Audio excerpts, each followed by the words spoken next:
Hello and welcome, ladies and gentlemen. Thanks for joining us here on a special day on DMV Sports Media for the round of 32 National Playoff Series, live from WRAL Complex in beautiful Raleigh, North Carolina. It is a sizzler out here. Both teams getting warmed up for a win or go home match. SCU Heat in their return to the national competition. Los Toros, champions of Virginia, their first trip to nationals. It has been a Cinderella story for them, going from third seed heading into playoffs, but they feel that the momentum is on their side. Who will come out on top? Thanks for joining us here on DMV Sports Media. It's a special day, and we appreciate your time in between World Cup matches. As always, let us know where you're tuned in from in the chat, and any players to watch out for, friendly banter, and, of course, score predictions. We welcome it all, and we thank you for joining us. Make sure to share the link to all those who may be interested and hit the like button. Let's get these players and teams the exposure they deserve in the YouTube algorithm. I'm Noah Walker. I'll be joined with the great Tyler Lochte. We'll be underway with match kickoff in a moment. Please take a moment to hear from our sponsors.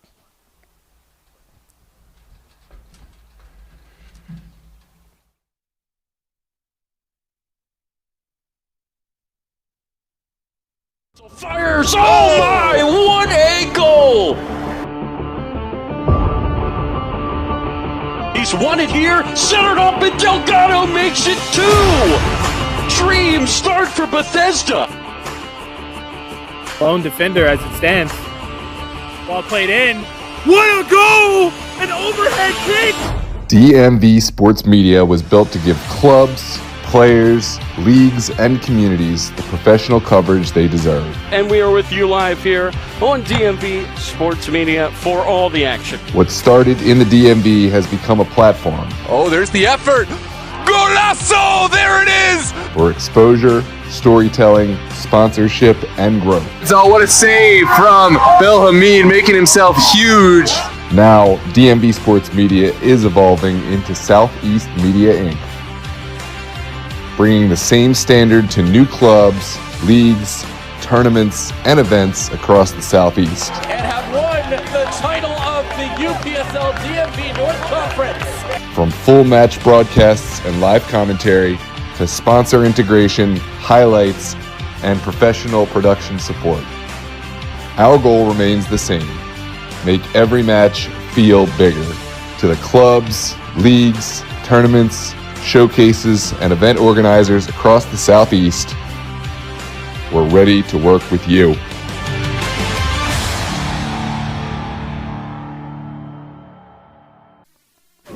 This'll fires!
missile fires. Oh my, what a goal!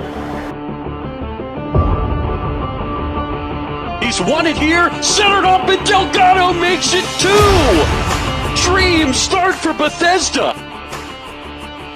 Lone defender as it stands. Ball played in. What a goal! An overhead kick! DMV Sports Media was built to give clubs, players, leagues, and communities the professional coverage they deserve. And we are with you live here on DMV Sports Media for all the action. What started in the DMV has become a platform Oh, there's the effort. Golazo! There it is! for exposure, storytelling, sponsorship, and growth. So what a save from Bill Hamid, making himself huge.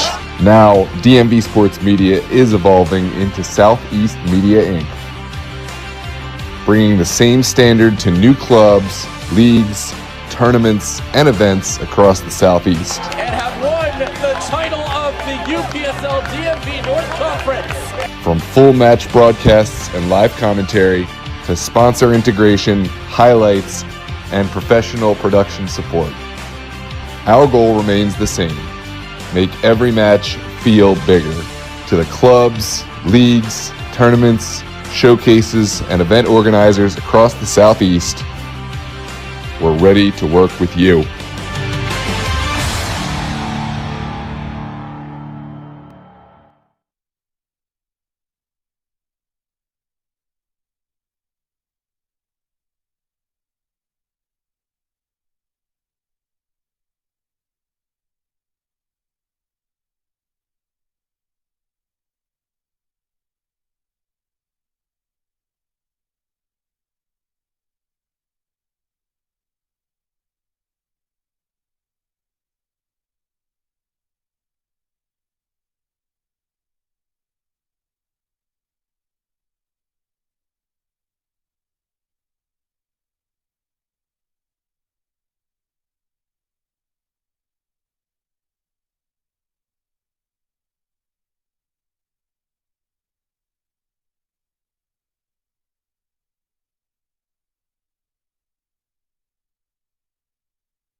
A trip to the round of 16 is on the line here on a sweltering day in Raleigh, North Carolina. We are so happy to be here with you to cover it. I'm Tyler Lochte. He's the boss, Noah Walker. And Noah, it's an all-time deep run here for Los Toros. They've never made it this far. They're playing an SCU team who's trying to get back to where they were in the round of 16. Yeah, it's well said. It's the debutant Los Toros against the experienced, grizzled side that has been here at the national level. Los Toros, no slouches, of course, for those who are in the know. Very much a team in form, but it is going to be a real test today under the hot sun of this North Carolina weather. Los Toros are in their teal uniforms. SCU Heat are in their black jerseys, which is pretty unfortunate here in this very warm summer day. A ton of players to watch on both sides for SCU. It's the Englishman, Tom Marriott, 19 goals this season. Noah, how does Los Toros keep him in check? Well, it has to be more than just one player marking, right? You bracket a player like that. It becomes part of the game plan when there's such a disparity between the leading goal scorer and the rest of the team's creation. You absolutely have to allocate not one, but really the entire back line to work together to pass him off properly, because 1v1 defending, you imagine a guy like that going to be really tough. Absolutely. This is a Los Toros team that has brought in a few new players that we did not see last time out. They are indeed a core of much the same, but they have some new faces, Los Toros, and just in general with amateur footy, there's always the next man up mentality. You never know who's going to be available, especially when it comes to this multi-hundred miles of travel. But they do have a strong squad today. They have a few players back who they didn't have before, some players to look out for. Jordi Stanya as well as Alexander Dexter, two players that really stand out to me. That's Jordi Santana and Alexander Dexter. Santana, a lockdown defender in the back. He'll stand alongside Aaron Uribe to help shore things up for Los Toros, whereas Alexander Dexter, one of the fastest creators, will get down the wing, will look to cut inside and try to find a way to goal. Certainly a lot of talent for Los Toros as they come down looking to find a way to beat this Heat team here in the Heat. We had about 5 seconds of rain. Cooled us down momentarily, but that rain is all gone now. We are just about set to go. Yeah, it's hot. It's not really much wind, much breeze, but for a day like this, I think just about anyone can get up, get excited, and find a way to persevere. But there absolutely, you would imagine, will be water breaks on a day like today. The health aspect, that comes down to the trainer, comes down to the officials and the coaches to make sure, because no player is going to want to check himself out of a game like this. Absolutely. This is a big, big game. Los Toros had to get on the bus at 6 in the morning here today to come down and play in this game. It's a much shorter trip for the Heat. But again, they will be rocking those black uniforms here on this very toasty day. Yeah, I guess you give those Toros the advantage in that respect, experience to SCU Heat. But when it comes down to it, it's going to come down to fitness, tactics, and just who can finish under pressure. In a game like this, there are some intangibles that really come into play that you may not feel in the regular part of the season. And we are underway here in Raleigh, North Carolina. The Heat will start off with it. This is Kevin Arteaga sending it to this back line. This is Andrade. Leonardo Andrade will play it into the middle, and now we will see the Heat try to build up from the back. That's going to be a ball played over the top. It's Arco running onto the end of it. The Ghanaian winger tries to cut it in. It is going to go into the box, and an early save there by Jack Pinson. Wow, almost undoing this Los Toros back line right away. Here's a look at this run, the cut. Great ball in. And the save from Pinson, just fingertips to get that away. That's an early warning shot across the bow for the SCU Heat. And now a corner here for the Heat. First of this game for either side. Now the ball's going to get thrown away. I guess it was flat. Yep, you know what I say about this. In every semi-pro, every amateur game, there has to be some moment where we question the veracity of the ball. Either the ball goes missing or it's not good enough. We got that out the way. We can get on to the match. We can get going now. So the Heat are ready to take this corner. Ball's going to be sent in short. It gets popped up into the air. Still loose to the box and now finally cleared away. But it will be sent right back into the mix with the header there won by Santana. And now that's Uribe, the captain, knocking it forward for Dexter. That's going to be played into the middle of the field. This is Magoob. Magoob is trying to play it forward, but the run there is short. And the ball will get away. You heard the teammates. They really wanted to hold on to that. Magoob did so well to turn, to hold possession, with players on his back, but I think the decision on the end to go vertical in a moment where Los Toros had been under pressure in this heat, I think that's one he wished he could pull back. He was looking for one of the new additions, one of the players we did not see last time out.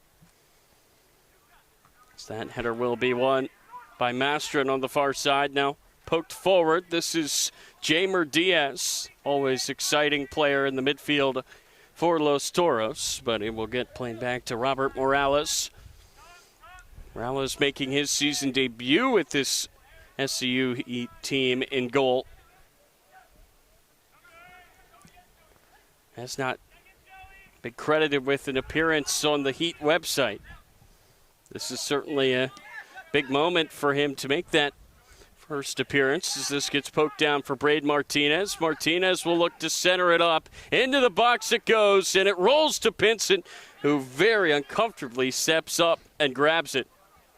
Yeah, Los Toros, that's 2 warning shots across the bow, and they are fortunate to still have this one level. I think this is a moment where you need your leadership to kind of settle things down and find out what's going wrong. How has SCU Heat been able to break down this side almost twice? Now the ball will be over on the far side. This is Uribe wearing the armband. He's going to look to fire this long for Ali Magoob. Gets headed back, and Magoob just a step late as it goes into the hands of Robert Morales. Yeah, that's positive for Toros, and that's a nervy moment. Dexter was really vigilant there to watch the distribution out of the goalkeeper's hands and almost paid dividends for Los Toros. And again, Dexter, such a big addition to this attack. Played college soccer at Pitt. Recently played in the TST, picked up a bit of a knock, but he's healthy now and he's ready to contribute. Aaron Uribe is ready here for the long throw. Yeah, this is a huge weapon. Toros are going to treat this just like they would any kind of corner. The ball did slip. That's not his best delivery, but Phil's kindly. It's going to be a battle here for possession in midfield, taken away by Los Toros. Good challenge from Michael de Grandes, really asserting himself. He was one of the players that Toros did not have in that Lynchburg battle, but it's good to get the confidence of an early challenge won for your team. Now that ball's going to be played down the far side. It's going to be a race for it. Dexter trying to get there, and he will be shielded away. It goes out for a goal kick. I want to welcome all those who are tuned in here on DMV Sports Media. Thanks for joining us in our transmission of the UPSL round of 32. It is a sweltering one. Unfortunately, won't be able to check the chat and respond to all of you, but we appreciate each and every one of you. That ball going to play on the far side for a throw.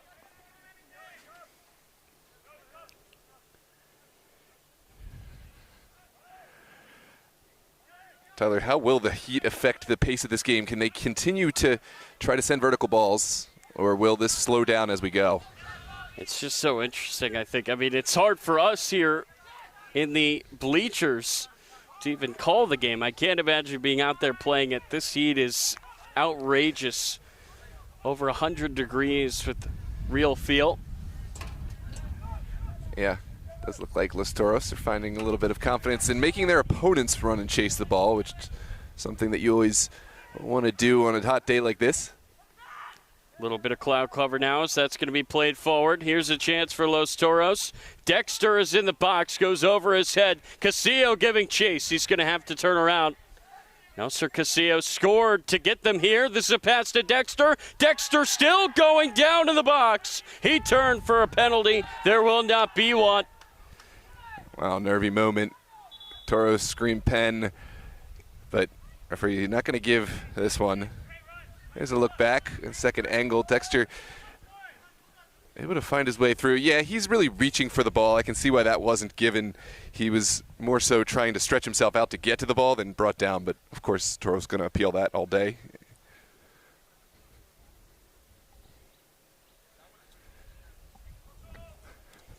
So it will be another throw on the far touchline from Aaron Uribe, and perhaps an opportunity to get a better service into the 18. First one slipped out of his hands. Yeah, let's see if he can catch this one a little bit cleaner. Although there is some consternation. That's Kelvin Arteaga, and because he went down stopping play, he has to sit out for a moment here. Magoob trying to take it back. It's going to be played all the way down the field for Santana. This is Dylan Zane. Yeah, Toros going to just reset things and try to pull SCU Heat out to open space. And poor pass there goes out of play. It's a nice wide pitch, beautiful pitch. And both teams will try to make advantage.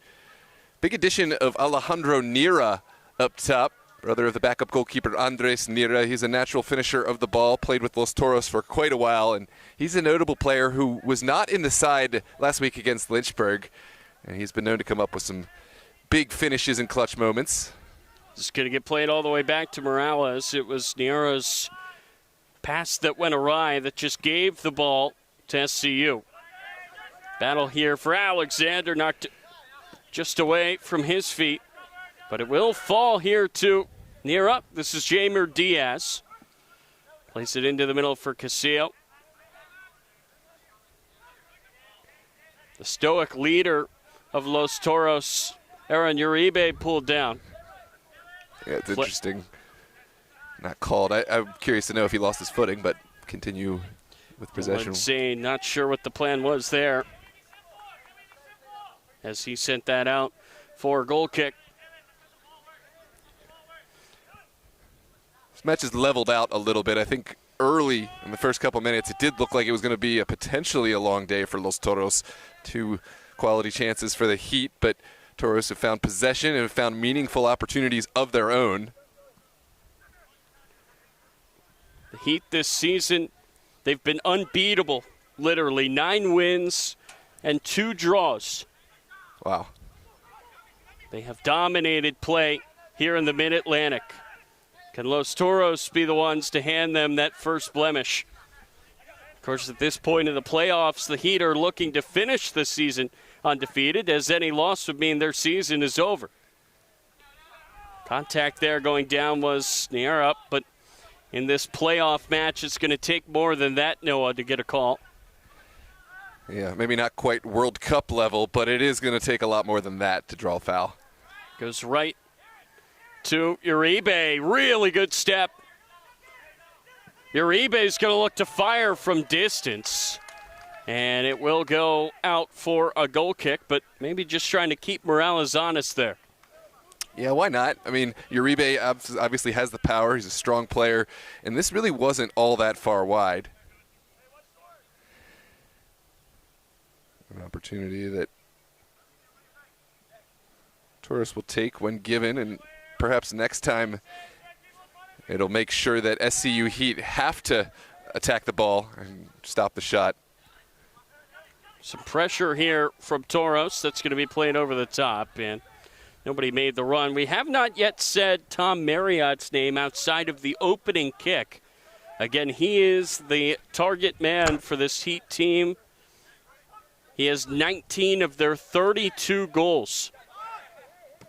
Alexander Lopez is second with just 6. Lopez not in the starting lineup here tonight, as that's going to be played over the top. Flag stays down for now. Niera could not hang on to the ball, and then he commits a foul. Will be a free kick there as Andrade went down. Yeah, that's good defending to get body shape. The first touch from Niera was exquisite, but unfortunately was not able to get his body to the ball quick enough. Outside of that opening, I guess, attack from the Heat, those Toros have been the ones that have wrestled back momentum, but here come the Heat down the other way. There's a cut into the box. Will there be a service? No, it will get blocked out of play. That was Evan Fiddler down the far side. Will go out for a corner. Yeah, it's been a little too easy for these SCU players to round Los Toros' defense, and I think that's something that Toros will want to shore up. You got to find a way to stay with the man, or the second defender has to step up and be ready to help out. We talked about that before the match, defending as a unit. It's got to be teamwork here in the heat today. Ishizuka takes it low, gets booted away. This is Nelson Castillo. Is he going to try to make something out of this, or is he going to try to just stall for teammates to come? He does the latter, gets it to Jamer Diaz. Now Diaz really thought he was going to spring to Grandes, but instead he just knocks it back to Santana. Maybe a bit of restraint there from Diaz, not to waste a run early on. It's a smart play from Diaz. We talked early about how going for the vertical ball is a low probability thing that can really put your team back at running, and on a hot day you can't afford that. This ball's going to be played over to Zane. How's his touch? It's pretty darn good as he knocks it back to Alex Dexter. Gets back to Aaron Uribe. He'll look to slide it down the far side of the field. This is Mastrin pushing up. Ali Magoob into the middle for Diaz, and now he's going to look over to the near side for Zane, and this time the touch poor, but he tries his best to win it back. The ball will get cleared away. Dexter will just keep it in here on the sideline. Flurry of activity. TOROS almost found success winning that second ball. It was a rather clumsy touch, but Zane did well to get right back into the thick, and he knows right when the ball's turned over, that's the moment that you're most likely to win it back. And now that ball's going to roll over on the far side. Morales puts a hand up, says let it go. Will be a goal kick here for the Heat. We talked a little bit before the match about who is going to fill in for that Waldo Cruz role in the holding midfield. Jamer Diaz, we're used to seeing him in a much more attacking role, but he's done a smart job of it thus far. TOROS nearly take it away. They will be whistled, though, for too much contact. It will be a free kick to the Heat. But again, this press for Los Toros, Noah, how long can they keep it up in this heat? Yeah, that is a valuable question that I think the coaching staff has to be calculating. Subs are absolutely going to be called on at some point, but you want your starting 11 to play on as long as they can and keep those subs in your pocket. Dexter, just in the nick of time, keeps it in. Now he's going to look to swing it across, and it will get cleared away. A good header on the far side as the ball gets over to Mastrin.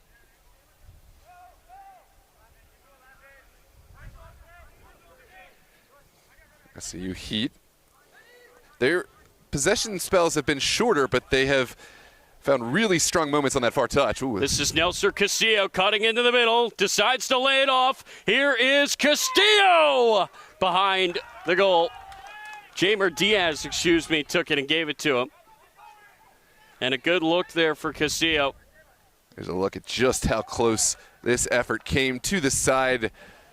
Goalkeeper seemed to know where it was heading the whole time, but you can hear the frustration from this backline. That's too easy. In a national round of 32 match, you cannot be allowing Los Toros free run at goal. How about Uribe? So calm, so poised in this backline. For those unfamiliar with this Los Toros team, for those watching down here from the Carolinas, kind of a band of misfit toys, but this will be played over to Hansen. Hansen takes it just wide. Did Pinson get a touch to this? He might just have. Yeah, it's given as a corner. He wasn't sure if this was going to head wide of goal or not. Better safe than sorry. I respect this decision, but it is going to be another set piece the Toros will have to contend with.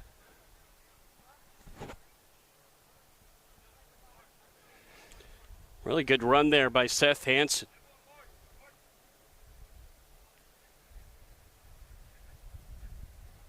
Toros lining up. They do have the height to defend these set pieces, but we have seen time and again, height not necessarily a guarantee of success. What can Heat provide from this dangerous set piece?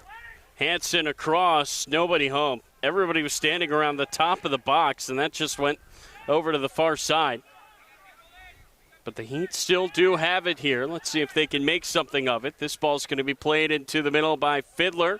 It will be headed behind off the top of Santana's nugget for another corner. Yeah. That's an anywhere but here clearance. Santana did well enough, but Toros right now, they're the ones up against the gun. It's always a game of momentum, and they are certainly on the back foot trying to get out and get some possession back. Bit of clouds providing us temporary relief from the blazing sun. As that gets sent across and cleared off the line by Mastrin, who was perfectly placed on the near post. Great clearance from Mastrin. Pinson, cool customer. He knew to trust his defender and not try to go for it. That is a shot on goal, though. That is the first of this game. As that gets sent in and booted away.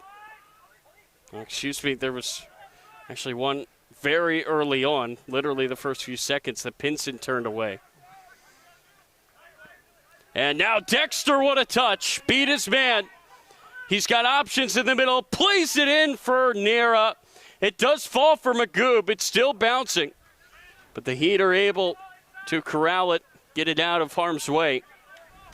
Toros did have a second runner coming across, Nelson Castillo, who scored the game winner on a similar play in that qualifier for the Lynchburg, Virginia finals, but it just didn't have an avenue to get that ball all the way across.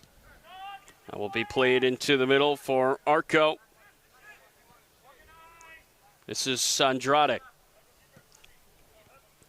Ball finds Braden Martinez, and it's just passing practice right now for this Heat defense. Not much of a press from Toros to speed them up. Yeah, I think this is what we expected to see in the early stages of a win-or-go-home match. Either side wanting to be the one to overexert themselves or really make a mistake, but that's a great challenge. Los Toros, even though they didn't win the ball, just saying, hey, this is not going to be an easy way. Ooh, that's much better. This is a turnover force that gets played behind Dexter, but he circles back and scoops it up. This is Jamer Diaz dancing around in the middle. Diaz scored the penalty that sent Toros to the Virginia finals, so that would be 2 rounds ago as they took down Virginia Dream, who, again, for those tuning in from the Carolinas, are the real powerhouse up in Los Toros' neck of the woods. A great rivalry between those two Virginia teams. That'll get played into the middle. Now poked on. It was clever from Dexter. Tried to play it through again. He was looking to connect with Niera. What have you seen from SCU Heat thus far that you've liked, and what could they do to get themselves more opportunities into this game? I think for the Heat, you have to look at this from the perspective of you really need to, I guess, pick your spots in a way. And we kind of saw that they had that look very early on. Yeah. And they had a flurry of corners as well. I think that's well said. It's not necessarily a game you have to control, right? Possession doesn't win you anything. It's about efficiency, and they've almost found that efficiency with their few chances. Now Uribe is going to fire this into the middle. Nera turns, could not get much power behind it. It's a simple block. Ball will find the foot of Diaz. That's exactly where he wants it. Connects with Castillo. Castillo sends it into the middle, headed away. And that's going to be a foul from behind on De Grandes. A very hard foul. No card is produced. But a showcase there of the physicality that you will see when you start to get to this point in this tournament. Nothing is going to come easy anymore, Noah. No, absolutely not. I mean, that's a foretaste of what we're going to see as this game goes on, probably from both sides. There's a touch of professionalism, but there's a touch of just raw emotions and grit to try to win the match. Down goes Uribe. Ref sees it, blows his whistle. That's Arco on the far side, the Ghanaian, who was whistled for the foul. Yeah, it did just appear the legs got tangled up. Again, it's incredible when you look at the website, you look at these rosters, you see so many different flags, Noah. Yeah. And in this summer, in the World Cup, where all the countries are coming to the U.S., everybody's coming together, it's so cool to see that. The UPSL has so many players from so many different places around the world. We saw Jan Diamande, the former UPSL standout, take his place with the Ivory Coast. I had a privilege to call or be on that game as part of the technical crew. That was a crazy final, but that just shows. This could be trouble. Dexter takes it. He goes down, and this should be a card. It will be yellow. It will be on Leonardo Andrade, another international player. He's Brazilian, and he has just committed a foul outside of the box to pull down Dexter. Dexter, I think, so far, the most impressive player on the pitch. Yeah, this was one that I think could very much have been at least in the orange card territory. There was another player on the far side of the field behind the ball, but it's asking a lot to get and cover Alexander Dexter, but the referee hit a much better angle of it than we. Dexter is trying to get back up to his feet. Looks like it's going to be Nelson Castillo to stand behind this. Jamer Diaz is there as well. Dexter might want this after popping up. Yeah, Diaz as well. He'll put his name in the hat. There's a few set-piece takers in mind that can all hit them. We'll see who wins the committee. Usually it's the man that sets the ball that takes it, and it is Jamer Diaz who will do the honors. But again, Castillo is standing there. And now he will give way. It will be Jamer Diaz.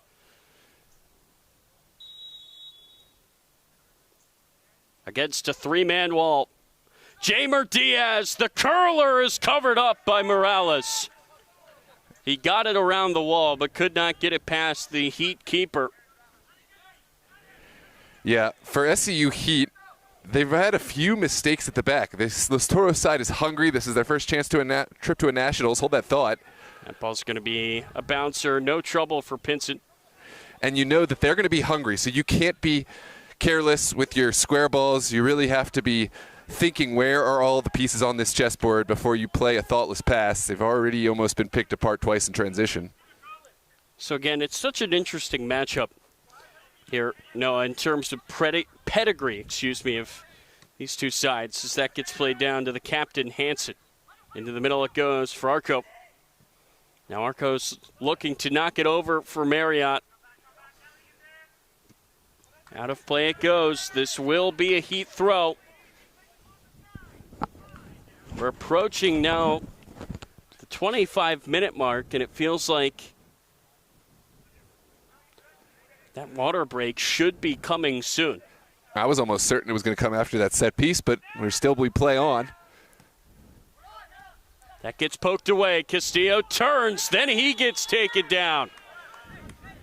No card this time, but there's going to be a conversation had.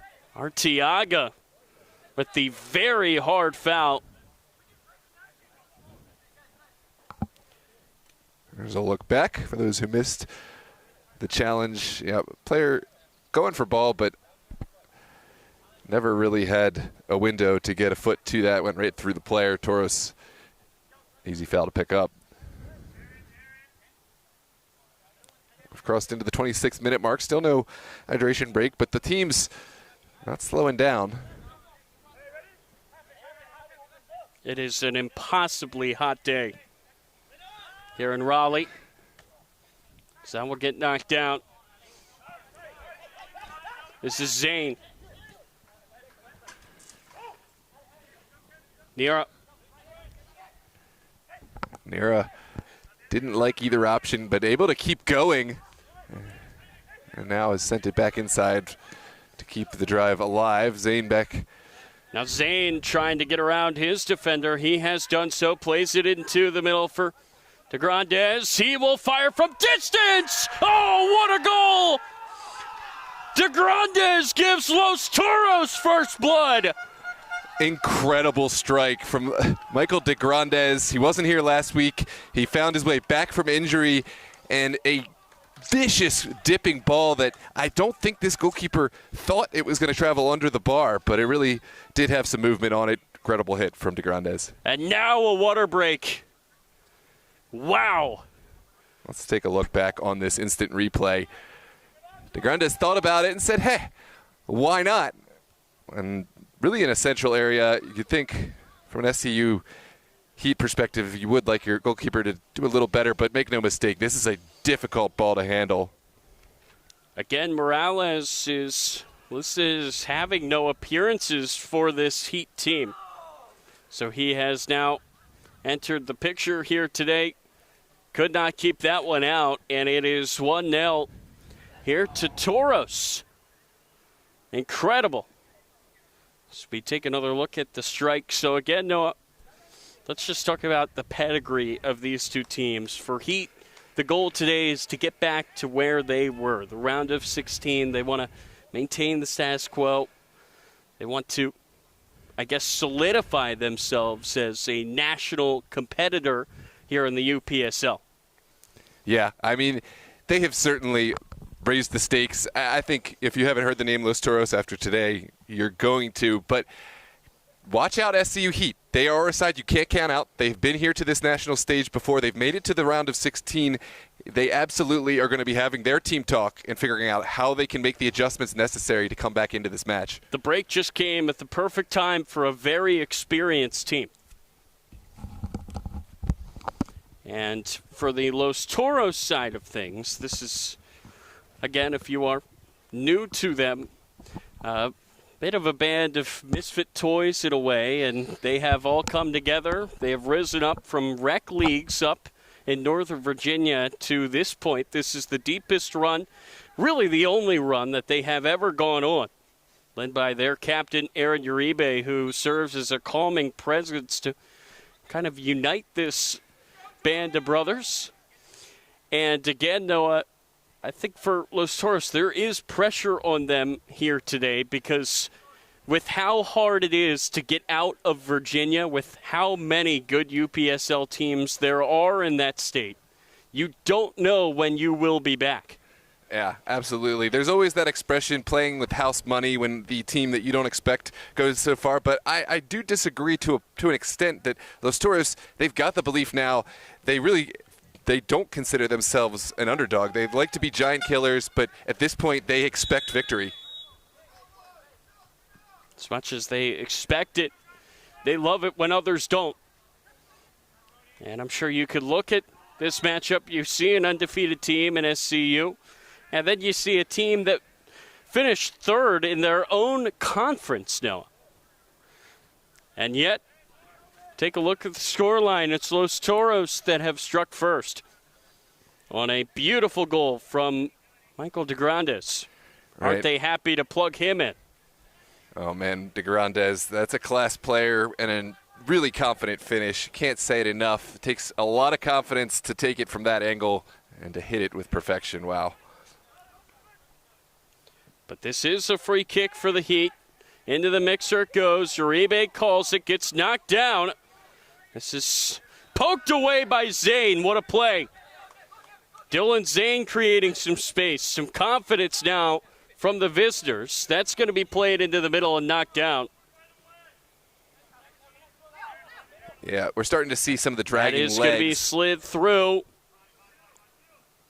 And somehow that gets kept in play by Arco. I don't know how he did it. Gets played into the box. Marriott ties the game. An incredible play by Arco to keep it in play. They find Marriott. It's his 20th of the season. Wow, we learned a little something about this SCU team. True character to go right back in and get a goal back. Game on. We're level here.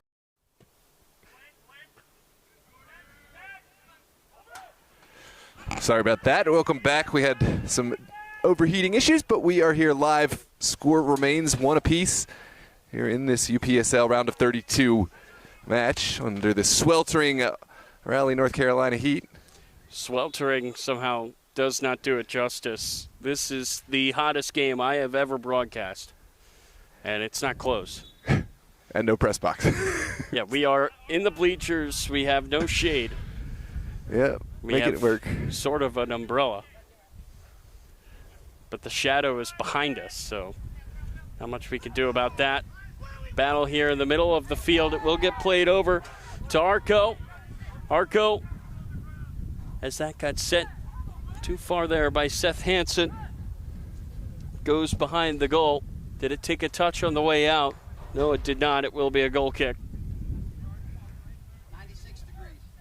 96 degrees, at least up here. It feels hotter than that. Definitely hotter on the pitch, without a shadow of a doubt. Probably a little hotter up here on the metal bleachers. Yeah, when we were walking around down there,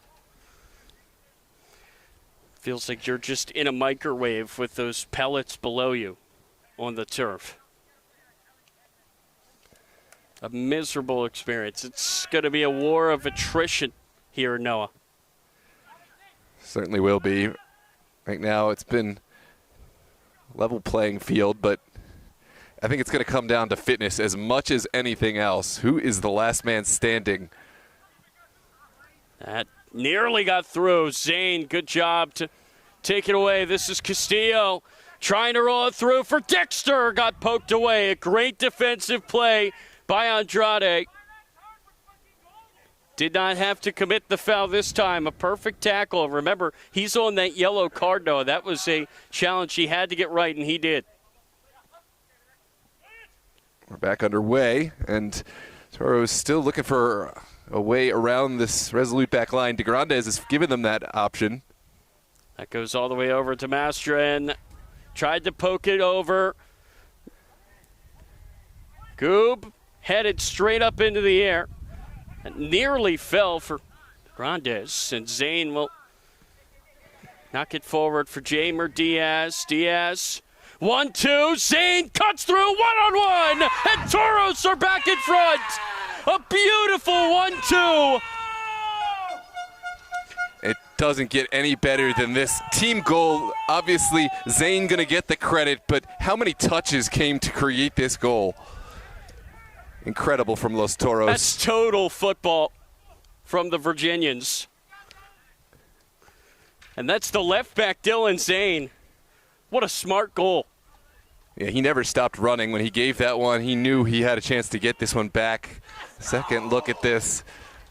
Nira, clever touch to give the return and able to keep the composure here in the 40th minute. How much of a gut punch is that for SCU Heat here under the sweltering conditions? Well, the Heat don't have a water break this time to sort things out. That's how they were able to respond with the goal the first time around. They gave one up, immediately got a chance to go and catch their breath. They're 5 minutes away from another break here nearing halftime. Can Toros make them pay? Can Toros keep the momentum? This is Jamer Diaz. Diaz over to Dexter, off his chest. Dexter tried to center it up. It was nearly spilled, but Morales got enough of it to scoop it up. Yeah, I don't mind that decision. Those are kind of uncomfortable balls when you play them bouncing across the turf. In the end, Castillo almost found a deflection from the goalkeeper. This is going to be an offside and a chance for Los Toros. How about the two goals from Toros? No, you have a shot from distance from DeGrandes, and then just a beautifully worked 1-2, and then Zane finishes on the 1-1. Two very different goals, but both of just... And we're back again. Just trying to get into this halftime break. I think the players likewise trying to tough it out. The conditions exceptionally hot. We burnt through 2 internet routers. We got 3 and one will come back in a second, but Smart move there to bring the backups here today. This is an unbelievable ask of these players on this turf as that gets played in open man, and he could not finish it. Tom Marriott, the man that I think the Heat wanted in this spot. Nobody near him. He could not find the back of the net. What a missed opportunity there, Noah.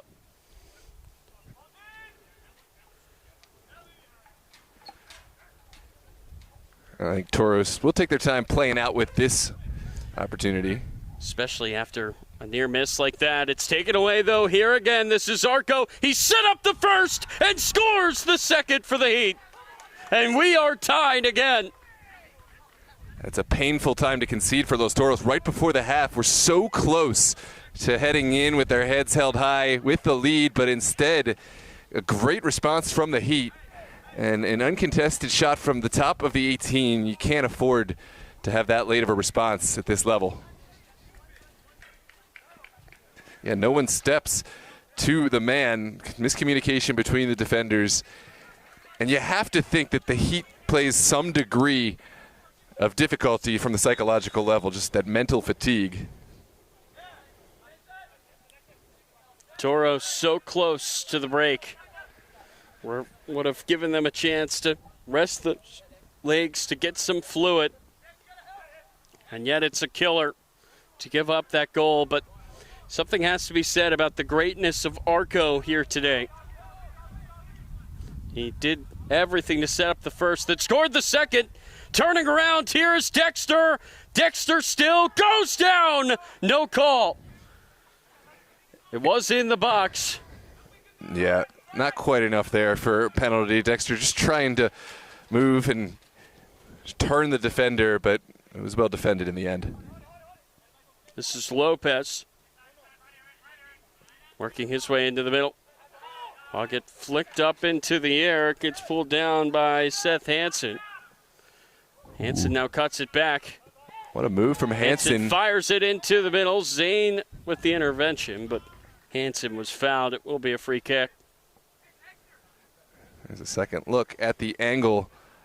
Yeah, it was a nifty move from Hansen, and then a late challenge. And here's a set piece, a chance for Heat to really drive the nail in deeper and possibly retake the lead at the death of this half. Will take the lead. Be their first of the game. Remember, TOROS have now blown 2 leads in this game.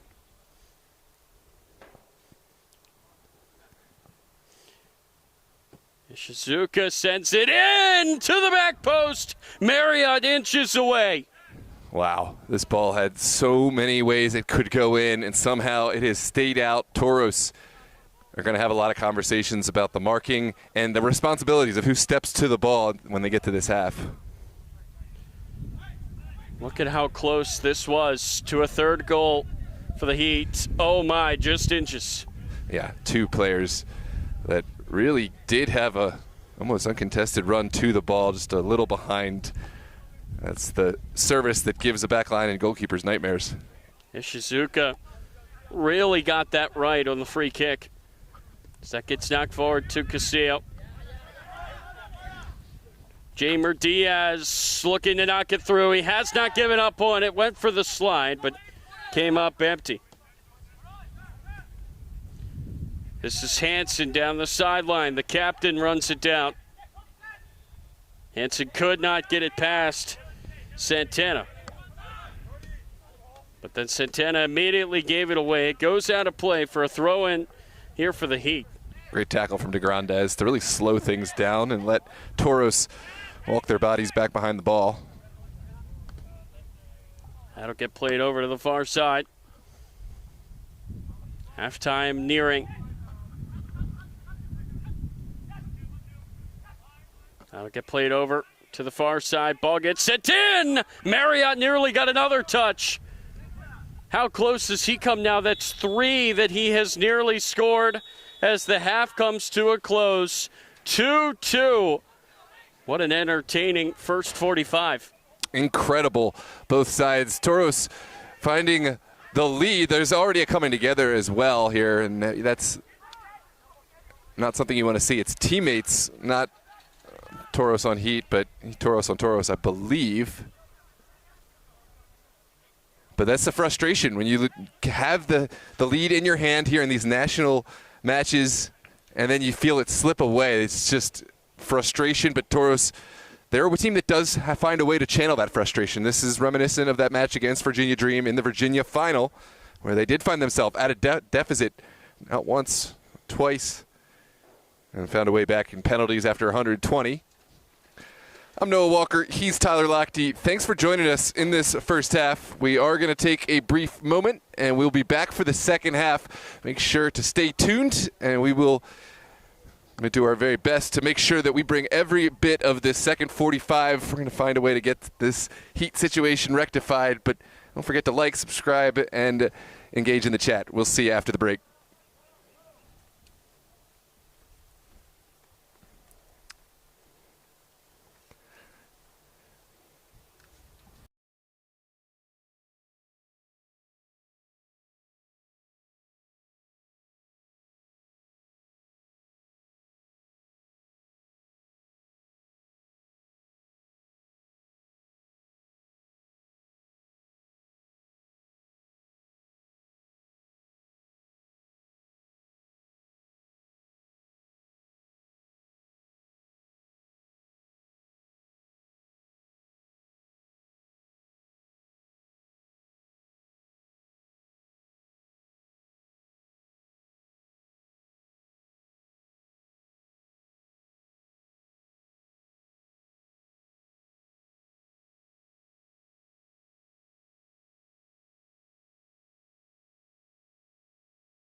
Fires! Oh my! What a goal!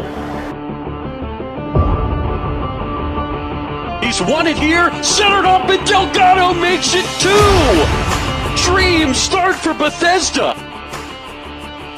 Lone defender as it stands. Ball played in. What a goal! An overhead kick! DMV Sports Media was built to give clubs, players, leagues, and communities the professional coverage they deserve. And we are with you live here on DMV Sports Media for all the action. What started in the DMV has become a platform Oh, there's the effort. Golazo! There it is! for exposure, storytelling, sponsorship, and growth. So what a save from Bill Hamid, making himself huge. Now, DMV Sports Media is evolving into Southeast Media Inc., bringing the same standard to new clubs, leagues, tournaments, and events across the Southeast. And have won the title of the UPSL DMV North Conference. From full match broadcasts and live commentary to sponsor integration, highlights, and professional production support. Our goal remains the same: make every match feel bigger. To the clubs, leagues, tournaments, showcases, and event organizers across the Southeast, we're ready to work with you.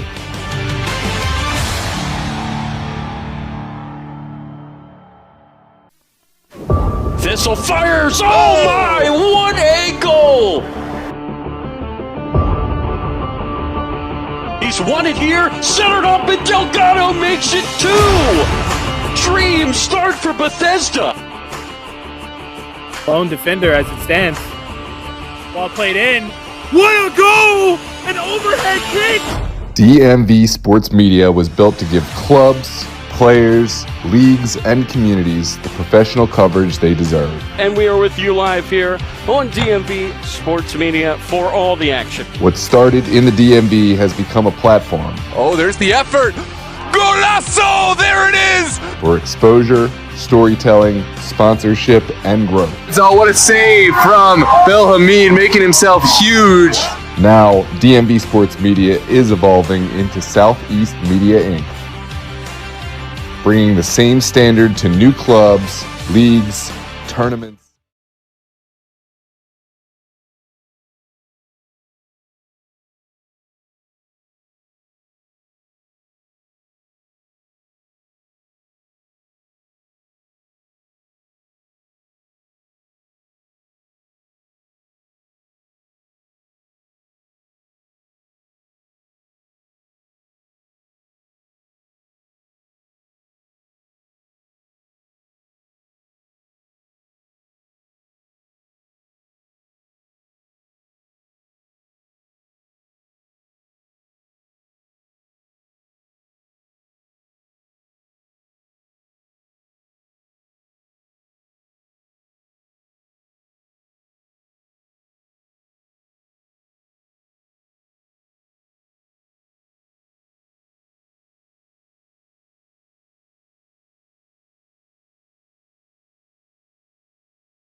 And we welcome you back here to the second half. It is the national round of 32 winner to the round of 16 for Los Toros. It would be their first ever trip to the last 16 for the SCU Heat. It would be a second straight appearance. Tyler Lochte and Noah Walker with you here, sweltering in the bleachers. We got Josh over on the camera behind the goal as well. We thank you for tuning in here on DMV Sports Media from wherever you are watching, and we hope that you're inside with some AC, because boy are we missing it right now as we are underway. Jamer Diaz for Los Toros, who are wearing their teal uniforms, moving left to right here to start this second half. Bit of clouds are rolling in. Hopefully they can block out the sun and give us all a temporary break from the ridiculous conditions these players have to play through right now. I can only imagine how hard it must be to play in this weather on that turf. Noah, your thoughts here as we begin this second half? It's just hard to comprehend how much the Heat will be affecting this game. There were a few moments where both teams will have moments they'll look back on video, and to the quarterback, the couch quarterback, it's why didn't you step here, or how can you let a guy go around you this easy? But the mental fatigue is unbelievable. It's hard to fathom just how difficult it is for these players, and we'll see more of that here in the second half. Down goes Uribe, no call. Got taken down there by Ishizuka. Do not believe either side made a sub at the end of that half. This will get played into the middle. This is Arco. He's the man of the match, I'd have to say, so far, Noah. Yeah, great work from Arco. It's the fitness that has allowed him to just cause issues for Los Toros. That gets played over to the far side. This is Hansen, the captain. Hansen looking. Marriott. Oh, what a save. Pinson robbery. Oh, my goodness. The goal was on the tip of our tongues here, and somehow Pinson sprawled out, Spider-Man-esque save, and the score remains level. That's as good as scoring. That's the play of the game. Yeah. I mean, it's a momentum boost. Now you got to will your team on. Obligatory start yelling after you make a save like that and get the energy higher. He's just denied a man that is as dangerous of a striker as anybody in the UPSL, a man that has 20 goals this season, Tom Marriott, who cannot believe his eyes when he turned around and saw that ball was not rolling across the line. Well, I got to get Jack Pinson's yoga guy's number, because look at the flexibility. He somehow extends that foot out at the crucial moment to deny. How is that even possible? It's been the summer of the goalie. We saw that in the World Cup. That is out of this world. And if you're Los Toros, you're hoping that's a wake-up call. But here come the Heat again. That's going to get played forward. Ishizuka goes down. It will go out of play for a corner. And the Heat just seem more ready to go. Yeah, they did come out. They feel the momentum. They, again, started out 2 times at the deficit. Both times they equalized. And they will feel that this is their opportunity to really go ahead and get one and find a lead that you can defend.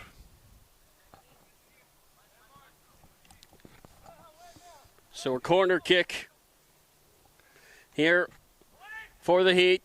Goes to the back post, gets snuck up into the air. That's beautifully done by Castillo. But it gets taken right back. It gets sent back into the middle. And now finally knocked away. That's Ben Martinez into the game wearing number 8. That's the first sub of this match for the Heat. Yeah, I imagine we're going to see some more subs in the early parts of this second half, especially now that Heat have brought a man on. I think Toros would like to keep the fresh legs matched. That'll get rolled slowly over to Arco. Hansen on the overlap. Martinez got it taken away by DeGrandes, who had the play of the game up until that save. And what a defensive effort there by Hansen to slow down the run. Los Toros, they have to just take a breath right now. This is not the start to the half that they had envisioned, I'm sure, in the locker room. Yeah, they're fortunate to have a goalkeeper like Pinson, not only because of the save, but also he's a calming presence, able to use his feet as an extra man to help Toros dictate the pace of this game, a game they want to slow down at the moment. There are those clouds, a temporary respite from the heat. No, if it stays like this, yeah, it would still be pretty bad, but it would at least be tolerable. No, this is fine. It was just the sun, and I think the players, just from a player's safety perspective on that turf, I shudder to think what it would be like to go 120 minutes on the conditions like this. Oh, my goodness. Don't even put that into existence with this weather. On behalf of the players and on us, as the sun now is back out of the clouds, that little fun period, it was fun while it lasted. It's over in a flash. That's getting rolled into the middle. Pressure from Jamer Diaz. Take it away. And again, this is exactly what Los Toros need. The ball at their feet to take a breather here. Get things sorted out, Noah. Yeah, this is a better look, but at that midfield, this time it's SCU Heat who have been dominant in controlling the midfield, at least in this very early part of the second half. Ball will be rolled back to the center back. That's Landau.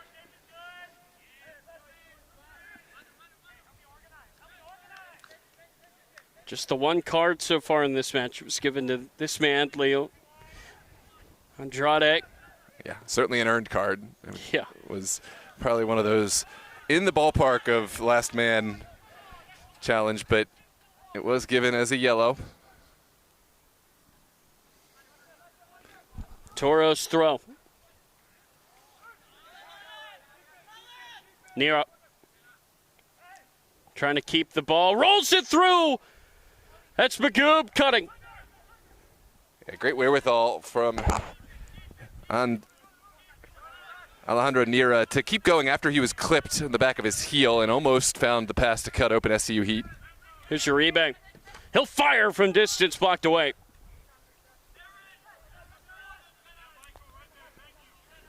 And now Hansen, far side.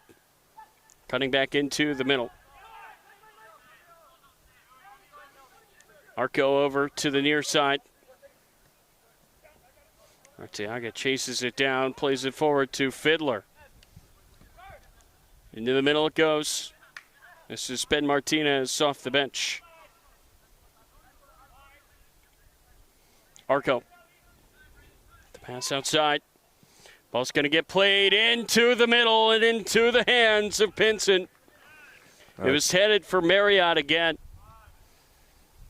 And for Marriott, you can see why he scores so many, Noah. He's always in the right spot, but today just that one, it feels like he could have had maybe 4 or 5. Yeah, Toros no doubt read the stat sheet and got the scouting report, so they have been trying to account for his presence up top. Ball's going to get played back. Landau will play it over to the far side for Andrade. Andrade looking downfield. Now he's going to play it over for Hansen.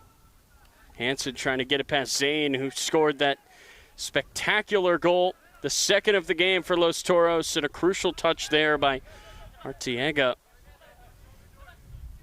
This is Fiddler the other way. Arco. He's playing with confidence. Now, what a step by Zane. And then Jamer Diaz fell on top of the ball. It gets taken away. Rolled off. Fiddler into the middle. Knocked down there by Santana. No nonsense clearance, and Toros able to ride out the storm for the moment, but it is right back into the SCU Heat possession. It's been all Heat so far in this half. And now a sub. Los Toros are trying to change things. Well, it's Arjun Wente. He is a player with a lot of energy. He can get down the wing and create. And we'll see who he replaces. It's going to be Dexter. Bit of a surprise. Dexter was sensational in the first half. But he's absolutely disappeared in the second. I think he's a player who's coming back to fitness. And, ooh, that's a difficult moment to see from our vantage point, but there were a lot of appeals for a penalty. What does Arjun Wente bring to the table that you maybe could not get from Dexter? Well, he brings a combination of speed and ability on the ball. He can create, but he can score. He will be looking first and foremost to cut in and bend one to the back post. He has a delightful strike of the ball, but he's a similar skill set to Dexter. And I think Dexter was exceptional for the first 45, but I agree with the decision because his energy level is clearly starting to fatigue because he was absent for the second half. As Toros continue to chase. This is one of the goal scorers, the Grandes, who will be replaced by Costa Nica. And that's another like-for-like switch. Costa is a physical player, incredible on the ball. He'll look to hold down the midfield and help the team get up box to box. So 2 subs here early in this half for Toros as they're gasping for air right now. This is Arco into the box. Arco cutting it back. It's saved again by Pinson. Marriott denied again. Kick save, Pinson. Unbelievable from the Toros keeper. Well, Wente, first real involvement is a foul. There's a player down for Los Toros. Here's a look back. The double save from Pinson. Really flexing that flexibility. Might have gotten some help from the defense as well. And I think that's partly why we're seeing a player down for Los Toros. It's Aaron Uribe, that's the captain, and that would be a disaster if he could not continue. And judging from where he is holding, I think he might just need a minute. Yeah. And I think everybody in this field understands that there's no faking it here. Yeah, and I think everyone else wouldn't mind a minute of respite from this hot conditions, but I think it's the Heat that probably are more adamant about getting back underway. They have been on a roll. They don't want to lose this momentum, and they really want to make it count.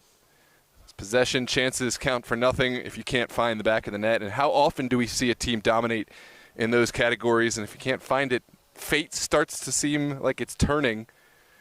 And then a simple mistake, a counterattack. Los Toros could be back in. I mean, the Heat have had all of the ball, all of the chances in this half. Los Toros, they need something to happen to switch the momentum back in their favor. And it just, I mean, it's got to be frustrating, right? You come out of the locker room, you give up that late goal if you're Los Toros. You have to keep your head in the game here, but you're getting completely bailed out by your keeper right now. Yeah. If Aaron Uribe were unable to continue, and it does look like he's back to his feet, at least for now, it would be potentially Elliot Berg, Sam Devonshire, 2 defensive-minded players that Toros have on the bench, but you don't want to lose your captain. And Uribe will have to step off. Obviously, he has gone down for the injury and brought the trainer out, so he will have to step off before re-entering play. And it's a set piece that Toros will have to defend without Aaron Uribe. It's kind of at the range where you could try a shot, but I think with Uribe off, it's just as appealing to maybe try to float one in behind the Toros back line and take advantage. Maybe look for the head of your star striker, Marriott. It's an all-hands-on-deck situation for Los Toros. No one outside their own 18. Scary, scary times for the team from Northern Virginia right now. You have to give a ton of credit to the Heat for how they've started this half. They have erupted, peppering this Toros goal. Pinson doing everything he can, standing on his head to keep this game tied. But what a unique opportunity now for the Heat with Aaron Uribe on the sideline for this free kick. Tom Marriott stands behind this. Makes me think it's going to be a shot. Marriott does take it just wide. And a sigh of relief for Pinson and Toros as Uribe comes back on. Yep. It's kind of like a, help me out, a hockey man-up situation. Power play. Power play, thank you. for lacrosse and EMO. There you go. But Toros back to full strength, and can they regain the momentum? They had it at parts in the first half, have been absent this second. We have a huge gray cloud now overhead. It's, a big thumbs up from the boss. You're liking that. It's good for the players, good for us, good for the equipment, all around. We want to bring you every second of this game, and that helps us do that as this ball goes over the top. It was Arjun Wente who, out of nowhere, fired a shot, and Morales covered it up. And then Ali Magoob just ran in, and he's saying, I did not do much of anything there, whereas Morales is down on the ground like we're gonna have he just got hit by a car. We're going to have a great look, I think. Oh, come on. Did he make contact with the foot? That is the question. Now, again, from my perspective there, it looks like, look at Morales' hand. Does he reach the hand out? Look, he looks over. He didn't even step on it. No, he didn't. That's Morales looking for it. You're right. I thought at first that it was Magoob stomping the hand, and there was a case to be made, but it certainly did look like he put his hand out, and that That's wasn't one of even those contact. where it's a great thing to have that camera down there to really see the full story. Yep. Unfortunately, no VAR, but the officiating crew got it right. They did not issue Magoob a send-off. Yeah, because if the refs thought that Magoob intentionally stepped on the hand of Morales, which Morales was trying to convince the refs that that's what happened, that would probably be a card.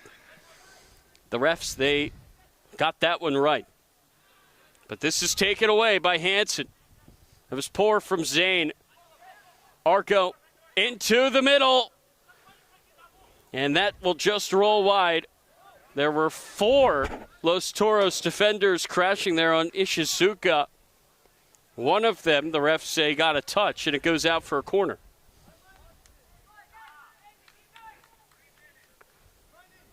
Toros still under the gun. They had that lone breakout play where Wente forced the save, but it's continued to be a half dominated by the SCU Heat. Freddie Ferguson getting ready now on the Toros bench. He's the man that set up the goal that got Toros here. Moment of magic down the wing. Fired it into the middle where Nelson Castillo sent it home. Ishizuka has been so good in his deliveries, and that time just over the head of Martinez. But how good is number 18 in black been on these balls? Oh, I've been waiting for the moment that we would see Freddie Ferguson coming in. I think he's a sub, a super sub. You want to wait for the right moment in the game. Toros, they don't feel like they can wait any longer. They want to bring on one of their most electric players from the bench. As that will be chased down by Nira. Into the middle, Arjun Wente finds the ball but could not find the finish. Castillo then runs it down. It's going to be a shield, and Castillo gets kept away long enough for Morales to pick it up. Toros starting to wake up. That was a great chance. And in the end, Arjun Wente, I think, would like to have that one back. I don't know how that did not beat Morales. What a great save. Then Magoob misplayed it. Heat now the ones looking to settle things down and find their footing after a half where they dominated but couldn't find the back of the net. Toros have started to find their footing and confidence. And now a couple of shots on goal from Arjun Wente off the bench. Jamer Diaz nearly took it away. Martinez spinning. Hansen, really good switch there over to Fiddler. That gets rolled down the field for Ishizuka. Arteaga. Ishizuka now. This is the captain, Hansen. Hansen, curler, punched away. Yeah, Pinson, I think, had a little bit more time there, but still confident to at least get the clearance out. That's maybe one where you're better safe than sorry. Good run by Martinez. That's going to take a deflection there off of Niera and go out of play. It will be another corner. Yep, SCU Heat have had their pick of the litter with corners this half. Can they make one count? Ferguson still at that midfield line waiting to come in. Toros certainly could use some fresh legs and the firepower of Ferguson. Just that one sub made by the Heat so far. Ben Martinez in. Yeah, for Toros, Arjun Wente. Ball is going to be played to the back post, into the middle and away. And the flag has gone up for offside. Good to see the officiating crew working together and communicate that one in and get the play stopped. And now here comes Ferguson. Looks like the Heat also want to make a sub. Yeah, this is as I imagined. Both teams wanting to echo the subs that the other is making to make sure that neither get the advantage in fresh legs and momentum. Dylan Zane scored the second goal for Los Toros, has come out. For the Heat, they have removed their captain, Seth Hansen, who's been very good in this game as well.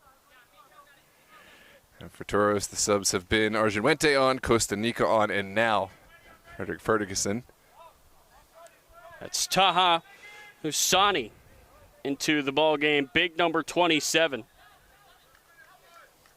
And just take one look at him, and you could probably assume that some of these services from Ishizuka just got a whole lot more dangerous. That got taken away by Costa Nika. Uribe knocks it down.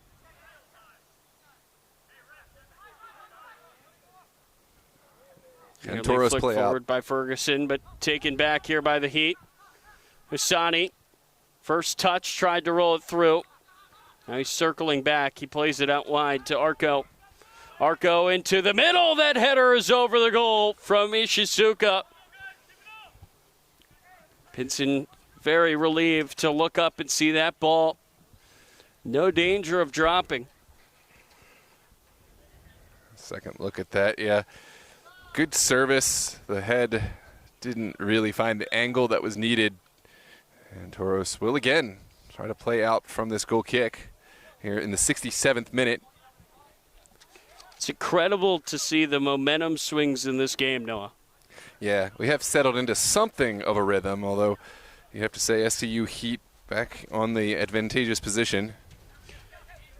But you had Toros for stretches there in that first half where they looked to be the far better team. And then in this second half, it's been the Heat that have looked to be the better side as Magoob now cuts it back. Ali Magoob sends it across to the back post just over the head of Nira. Jamer Diaz runs it down. Diaz now sends it in. Nira just over his head again. Wow. Incredible work from Magoob, who's played every minute of this match up and down the line. Uribe, great step. That lets his defense get set up. Looks like that is Berg now who is getting ready to come on for Los Toros. Carter Berg, that is, I believe, the offensive-minded brother. Two brothers Berg potentially on the bench to come in. I think that's actually Elliott. Is it? Okay, you're right. Elliott Berg, potential defensive switch. Diaz with the push, and Pinson has it roll into his hands.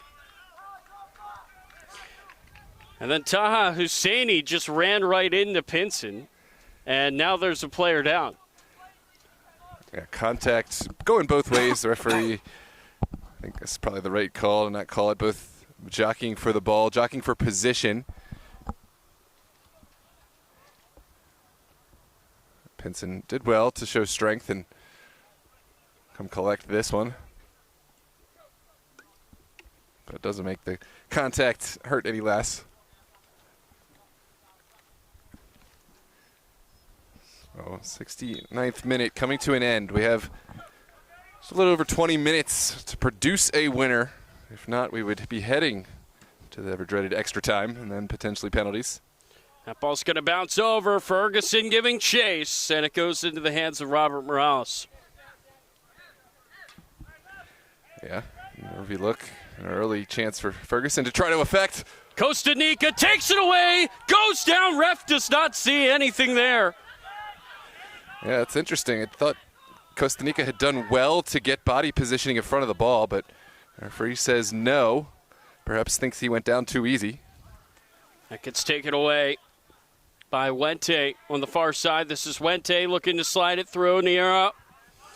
Castillo with him. Niera cutting it back into the middle. Still Niera. He takes the shot just wide. Wow. Did it take a touch on the way out? Yes, it did. Corner coming for Los Toros. A crucial touch. This was goal bound, if not for the last-minute challenge.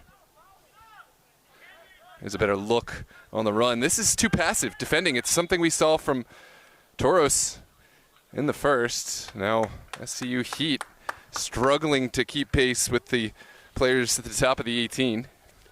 Joey Mastrin is out. In comes Elliot Berg. Yeah, Mastrin played well in that fullback role, but Berg scored on a header from a corner in the Virginia North final. Could he get his head to a ball here to give his team the lead in the round of 32? Service from Magoob. It is Berg! Almost did it again! It was cleared off the line. in heroic fashion. Wow. And now numbers the other way for the Heat. And now it takes a touch over on the far side. There's a horn from somewhere. I believe that means that this game is going to get delayed for weather. Wow, we've had everything. Let's take a look back on that corner delivery. And the clearance off the line. Wow. Elliot Berg bringing it in.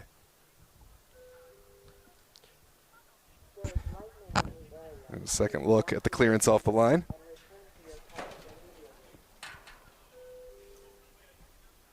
That was Evan Fiddler, I believe, with the clearance.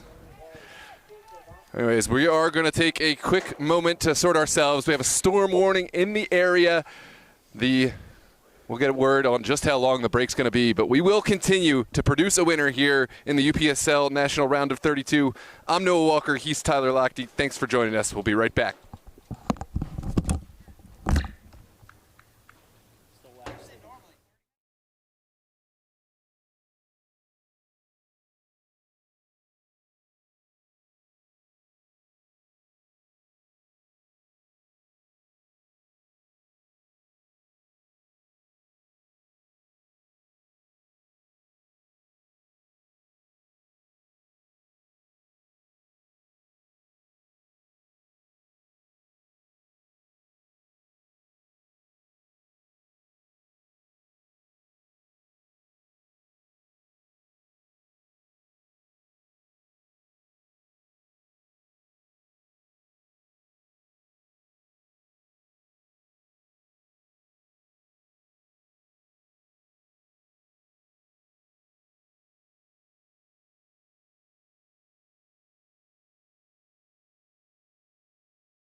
Well, hello, good people of YouTube, fans waiting to see what will happen with this match. We are still in a lightning delay, 30 minutes each time there is a strike within the mile radius, and each time it resets the clock. To my knowledge, we just reset the clock, so we're going to start another 30-minute timer. We hope that we will be able to bring this match in its culmination to you here on DMV Sports Media. We will stay at the ready as long as this contingency goes.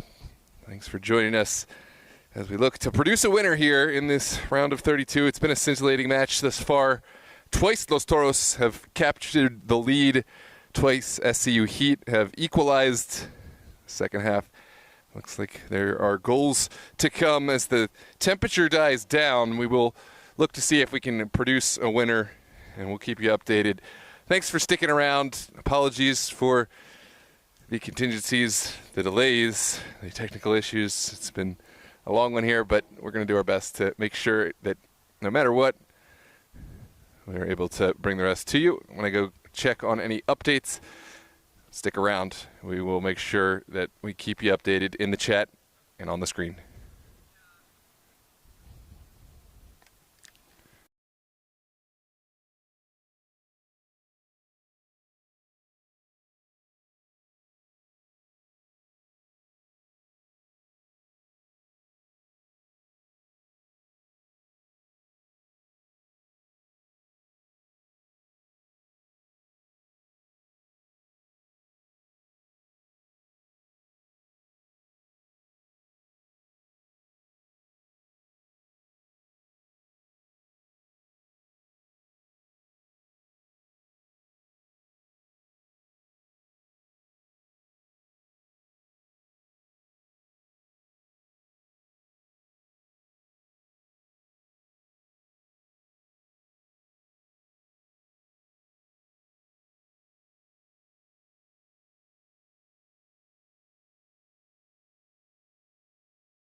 All right, good people. Unfortunately, don't have any good news to speak of.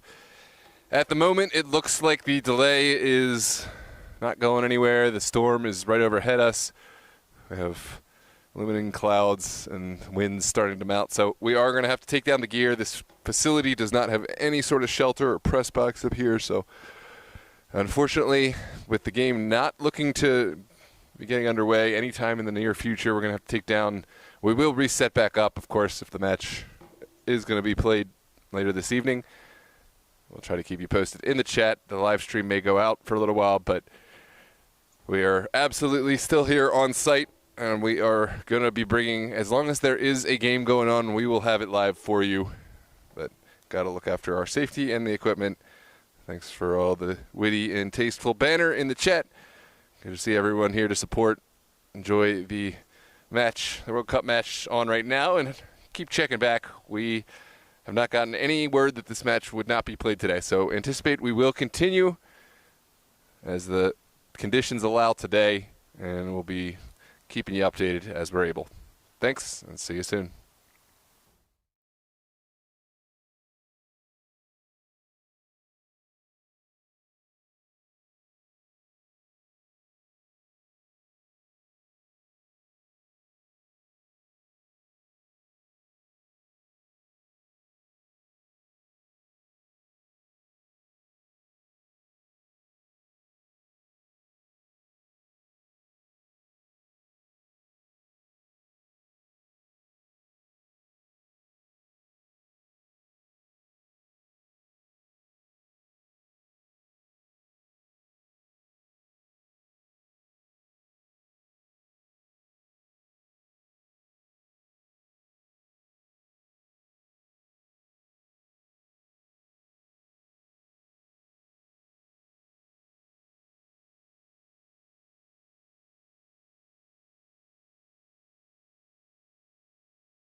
And we welcome you back. It's a new venue, but it's the same game after a very long rain delay.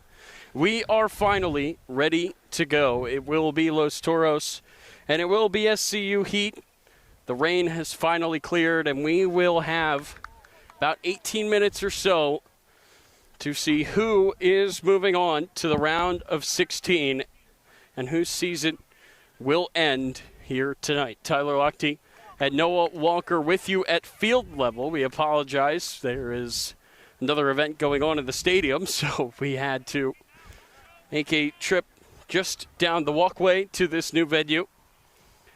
It's a little bit more intimate, Noah. Yeah, that's right. We'll be right here amidst the action, and I can anticipate there is going to be quite a bit of action. We've got the word. This match, should it be level after the final 20 minutes, would go right to penalty kicks. So lots to play for. Both teams want to go ahead, get that win secured from regulation, and then defend a lead. I think we're going to see some of the most intense moments of the day. The heat has gone down a little bit. Who can respond after the break quickest? Looks like Mahoney is into the game for Los Toros. They're making a sub as Elliot Berg, who literally played a minute, came on and then had a header cleared off the line, had to leave the game with an injury. So we are underway. It will be the Heat moving right to left of their black uniforms, as we are so happy to just have some soccer in front of us after the long wait. I'm sure all these players so antsy, as are we. We will have 18 minutes, and if that is not enough, we will have penalties. There will not be extra time here in this game, as Uribe will see that drift away. Will be thrown in quickly. Arteaga. That's going to get played down just in front of us. Racing to collect it is Max Landau. It's going to be very interesting. In the second half, it was all SCU Heat for the early portions of that second half, but Toros made some key subs, and they did seem like they were on the up and up, had a few key chances. Here's Ferguson. This is Freddie Ferguson into the middle for Nelson Castillo. Over to the far side, this is Magoo. On the overlap, Arjun Wente keeps it in. Message from both coaches, try to win it now. You don't want the lottery of penalties. Ferguson. It was his action in the 88th minute that led to the goal by Castillo that got Los Toros here. There's the captain, Aaron Uribe, playing it back. Connects with Santana. This is Nelson Castillo. Castillo trying his best to muscle his way through, and that ball will drift all the way back to the keeper, Robert Morales. That was a sharp spell of play. It's good to see Toros in their clinicality after a long break. It's hard to check back in and find your touch. Well, we talked about the venue changing. The weather has also changed. A very pleasant night now here in Raleigh. Yeah, it feels like we're in a whole new dimension. I mean, it's an entirely different contest. The heat has gone away. We have now a light drizzle of rain here on a slightly narrower field, so that's another thing to look out for, less space on the touch. No foul there. Macro got taken down. Chasing it is Braden Martinez. Martinez will roll it into the middle for Landau. Landau looking to go right down the middle. It gets headed down. Jamer Diaz lost the ball. Took a deflection. Martinez! It just rolls wide. I think it took a touch on the way in. Yeah, that's great work from Pinson. Alert to prevent a corner kick. And he will start play from the back. Pinson will just put it down. Feels like forever ago, but in game time, just 20 minutes ago, where it felt like he really bailed out this Los Toros team with incredible play and goal. That's incredible play from Arco, who's been so good in this game. 17 in black. He set up the first, scored the second. This is contested heavily in the midfield, but Right now it's SCU Heat asking the questions. And we'll have a throw right at midfield for their troubles. Aiden Mahoney and Stanley Alves are the two players that have come on for Los Toros, 20 and 29. Yeah, Alves, he's another veteran, wily standout striker. Played at Richmond University. Uribe under pressure. Got it to Ferguson. That's a really good touch to get out of harm's way. Mahoney knocks it backwards. Uribe could not handle it. And then that's a desperate touch by Santana to get it out of danger. So Santana, by the way, was subbed off earlier in this game. He is able to return due to a concussion sub for Elliot Burke. That gets played into the middle. Freddie Ferguson goes down. Jamer Diaz runs it down. He's going to turn into the middle. Nelson Castillo tries to slide it to Diaz. Under pressure the whole way is Los Toros as they try to inch forward. Magoo. The overlapping run was made there by Wente, but the ball did not get to his feet. It's good work from Castillo to slow things down, but SCU Heat looking for that killer pass that could find distance in behind Los Toros. Toros able to weather the storm, and now on the far side they have some pressure of their own. That gets played into the middle. Mahoney got just kicked far enough away for a sigh of relief for the Heat. That gets chased down by Uribe. Rolled into the middle. Dangerous pass. Intercepted by Martinez. Martinez takes it into the box. Looks to center it up. It rolled all the way through, and nobody was home. From our angle, it did look like the first man might have had a play on that. I don't know if he wanted to dummy it or just didn't read it well, but Toros very fortunate. That was Hassani who opted to leave it. Nobody was behind him. A big missed opportunity. Now could Toros make them pay? No. Running out of room there was Alves, but it will go out of play on the near side for a throw-in for Los Toros.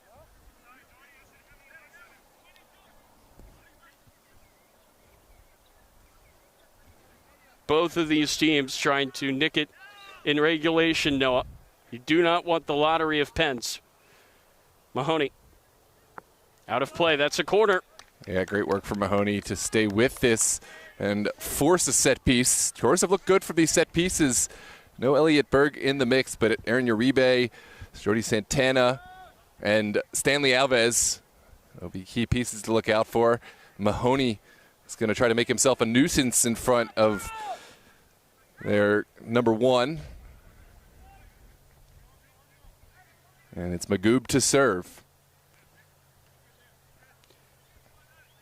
Can Los Toros find another late goal? Magoob lofts it into the middle. It gets headed up into the air. Nika fires, blocked away. Magoob lets it go. It will be a throw-in for Los Toros. Yeah, I like that decision from Costa. You don't want to get caught in transition. Let one fly there. Put it through the bodies and see what happens. Consolation prize of a throw for Los Toros. And they have Uribe and his long throw delivery. Aaron Uribe can throw it a long way. It slipped out of his hand here in the rain. He does get it back. Uribe charging into the box. Uribe back post over everybody. Jamer Diaz cannot save it. Out of play it goes for throw. Yeah, I think that's one that Uribe would love to have back. Just overcooked it a little bit. Didn't need to put much on this on the small field. He was very close to goal. Had options in the middle. It's so hard to start a game on a field of one size and then end it on another. Costa Rica tries to roll it through. Castillo. Magoob. Stanley Alves now gets taken down. That's Brazilian on Brazilian crime there from Andrade. Costa Rica. This is Magoob. It's Toros asking the question so far. After the break, the header from Alves goes over. Wow. Great opportunity for Toros. Difficult header to get down, but they're firing on all cylinders right now. Felt like it maybe could have been there. Here's another look. He was open, though, at the back post. Was coming together of players. Onward as we play. Extended spell of possession here for Toros, but can they turn it into a goal? Jamer Diaz with 3 black shirts around him immediately passes it off to Wente. This is Magoob on the far side. Good with the pass. It goes up to Jamer Diaz. Strong touch. Now he shields and fires to Ferguson. Ferguson, nice fake. Now Diaz with the switch. Arjun Wente pulls it out of the sky. Wente goes down. There's a whistle in the box. It's going to be a foul on Los Toros on Alves.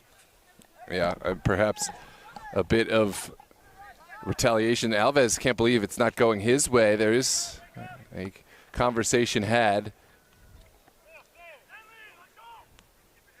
And that's a battle we're going to have to continue to keep tabs on. I think we saw it coming together between the two earlier. This time whistled against Alves.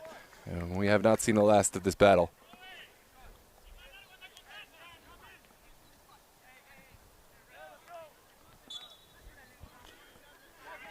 Morales is ready to boot it downfield.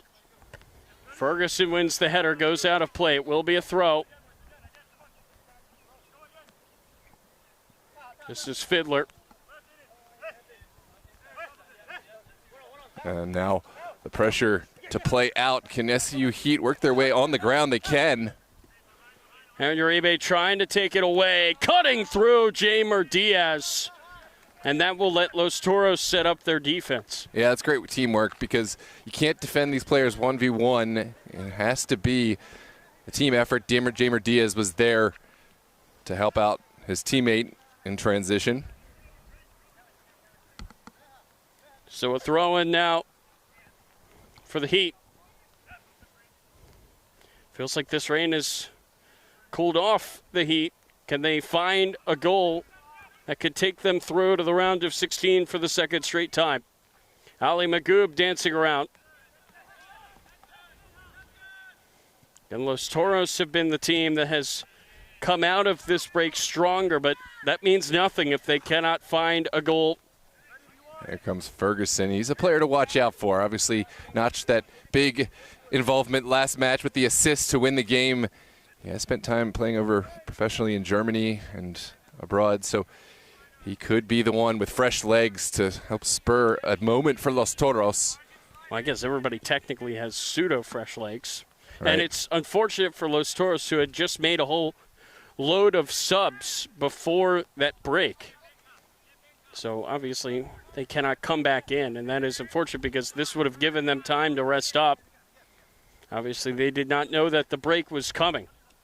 Yeah, whole bunch of factors to weigh in, but at the end of the day, you play the game in front of you, and Los Toros, SCU Heat both doing just that. Some pressure here from the Heat. Wente tried to sneak that through, able to pick up the second ball himself. That nearly got slid through to Alves. A clever ball from Jamer Diaz, who has not given up on it. That's going to be a handball. Jamer Diaz is trying to take the ball away to take it quickly. Well, we say card is the question, no. But the referee did not want to be swayed to make a decision. You see that sometimes. Officials don't like that when teams and players try to take the officiating into their own hands. It's a good opportunity from a central area for Los Toros, maybe 36 or so yards out, 30, 35 yards. Aaron Uribe is standing behind it. He's probably got the strongest leg on this Los Toros team. Yeah, and he's going to place it, which means he's probably going to take it. If Uribe is the one taking it, then it's probably going to be struck towards goal, especially with the slick turf.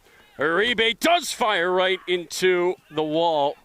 It's a painful block from Husseini, who let out a loud yell as that ball came off of him. It doesn't feel good, but it is invaluable because as a goalkeeper, you hate to see those balls moving, whistling through the air from distance, especially with the rain falling as it is. Here's Ferguson. Mahoney tried the 1-2. Ferguson trying to win it back. It goes out of play. It will be a throw-in for the Heat. And look at that clock. It continues to tick closer and closer to 90 minutes. Will there be a winning goal? Or will there be penalties to decide who's moving on? That gets headed forward. It's going to roll all the way into the box of Pinson. Pinson really was the sole reason Toros were able to stay in the game before the break. He hasn't had as much to do since we've come back, but invaluable in organizing and playing out from the back. Again, Toros have had a lot of the ball here as we conclude regulation since the restart. But they have not been able to turn it into many good looks outside of the head ball from Alves that just went over. It's going to get played over to the near side for Fiddler, and it's taken away by Ferguson. Could he do it again? He plays it into the middle for Mahoney. Mahoney just wide. Did it take a touch on the way out? It did not. Goal kick. Incredible work from Ferguson to not only take the ball, but continue down the line, found Mahoney in a great spot. Mahoney had to take it quickly before the window closed up, but just couldn't quite find the look he was hoping for.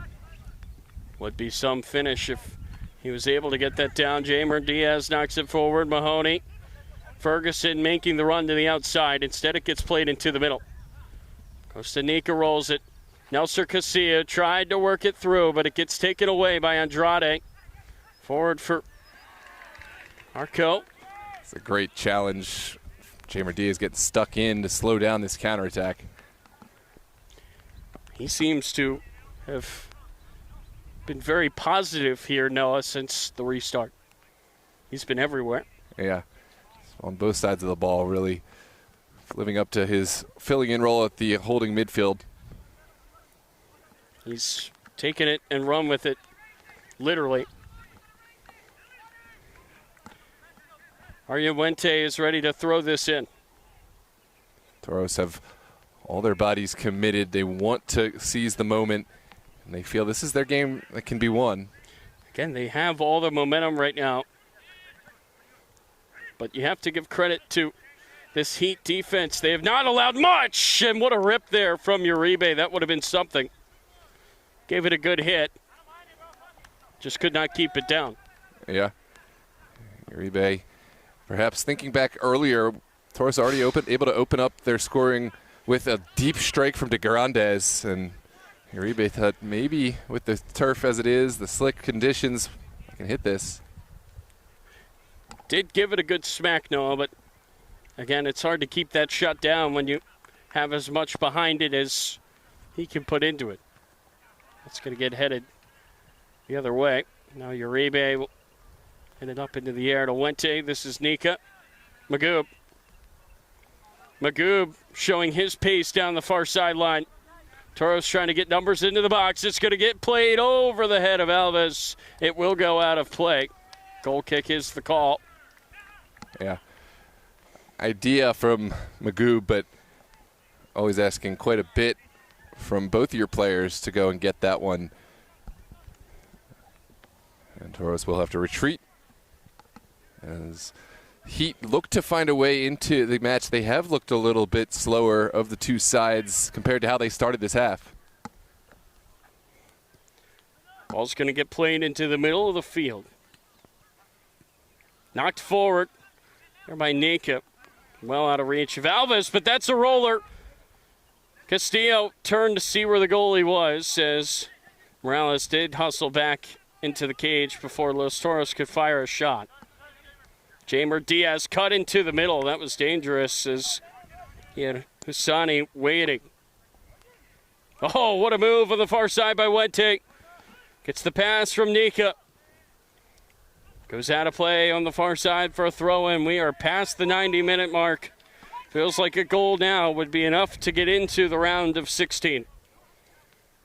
Yeah, what a topsy-turvy ride. Both teams obviously have so much stake in the game, have traveled to be here, have waited all day, and you're going to find a little bit more. We'll see if Uribe can find one of his colleagues' heads from this long throw. Last throw slipped out of his hands. This time he's got a towel. Uribe will unleash. It gets knocked down in the box, and a foul on Los Toros. Now they've got to get everybody back.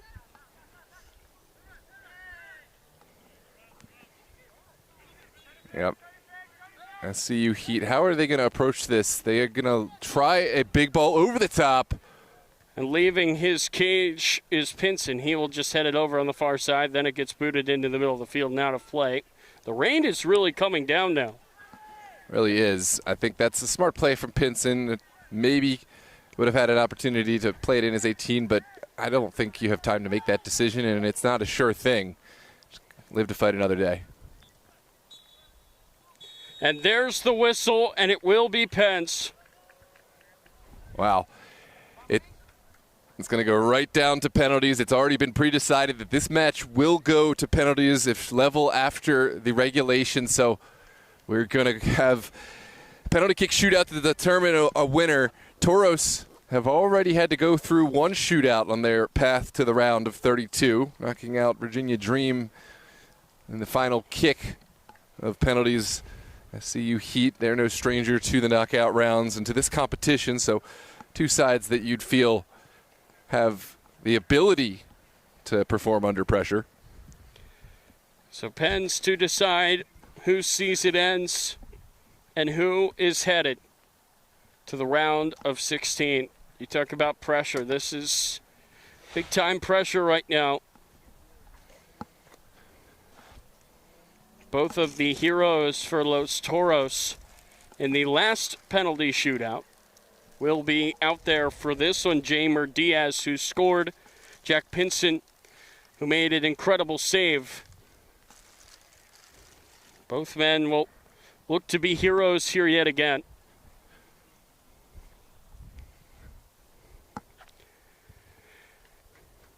And the pressure of penalties is, well, there's just nothing like it. Looms large. Toros, I mean, if you're a team, do you feel more confident coming off another penalty shootout, or do you feel like fate over time starts to work against you? You go through so many kicks, and sometimes you're bound to lose. Is that a pro or a con? I feel like you've got to have some confidence, right? Yeah. I think that players will try to take this as a confidence booster. Anything you can take to give you an edge, a mental edge up. So we'll see how Toros elect. The other question is, have Heat gotten a chance to scout the Toros penalties since they are the more recent takers? That's another question. But I think when you're taking from the spot, you just go with it. You don't want to overthink it.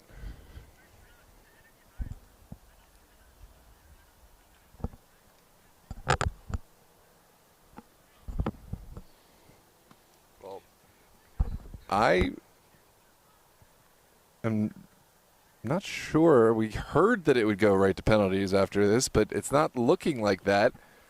So I guess that decision has been changed just before the break again, as to our most recent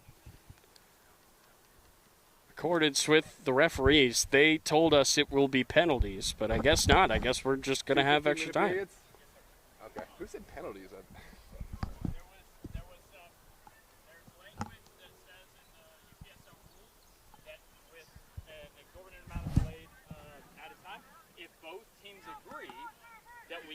Elect to go, but okay.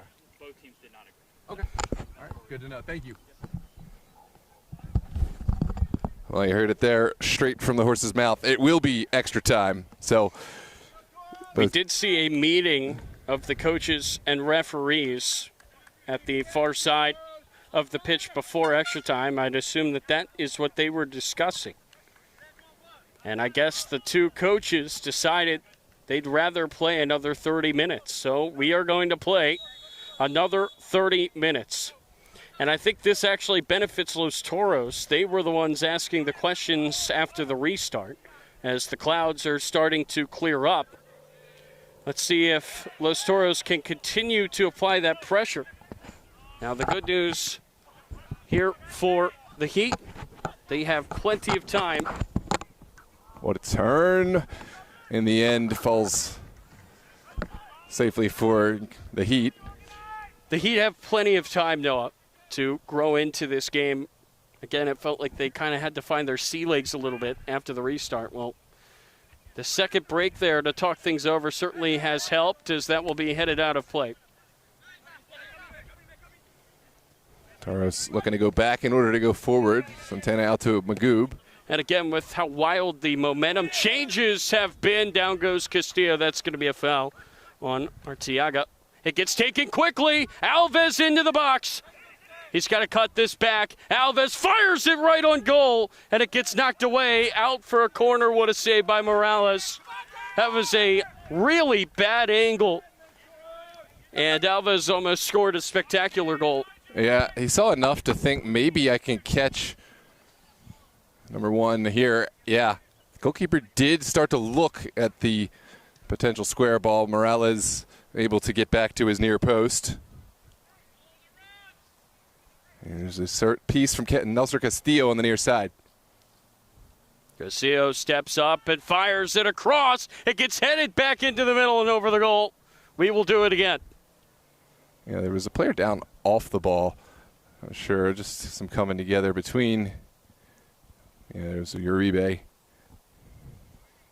Could this be the moment for Los Toros? Toros certainly getting more and more opportunities from set pieces, and you'd think that they might bury one. Feels like a goal is coming for Toros, but again, with the momentum changes in this game, that doesn't mean much.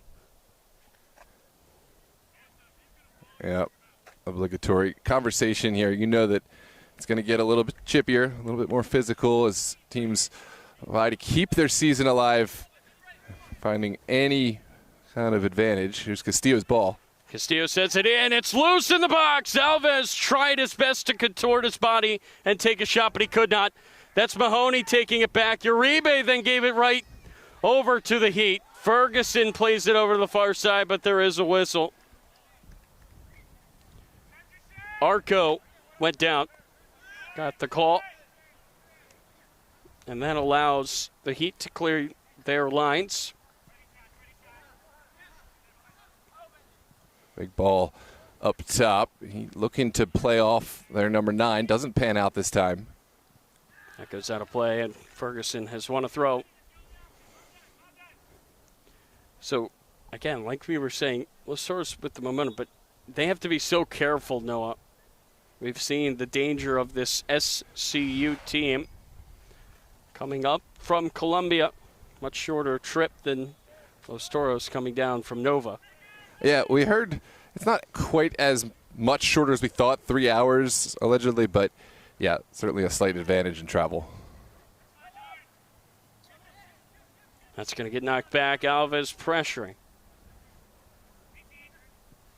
Now that ball's going to be sent down. Aaron Uribe with the good step. Mahoney cutting it into the middle. Mahoney knock it into this back line of Los Toros, who look to regain control. Uribe will fire it downfield. Mahoney pulls it down. Mahoney tried to get it to Alves. Castillo cutting through. Whistle there on the midfielder, Los Toros.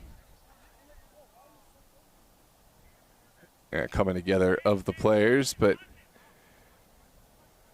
no card. Yeah, there is going to be a yellow card. card has been pulled out, and it will be shown to Castillo. There's a second look at the coming together. Yeah, Castillo just a little overzealous. Clearly a foul. It did slow down the counterattack.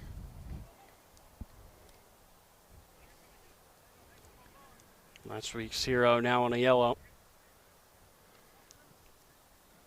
On to the 5th minute of extra time.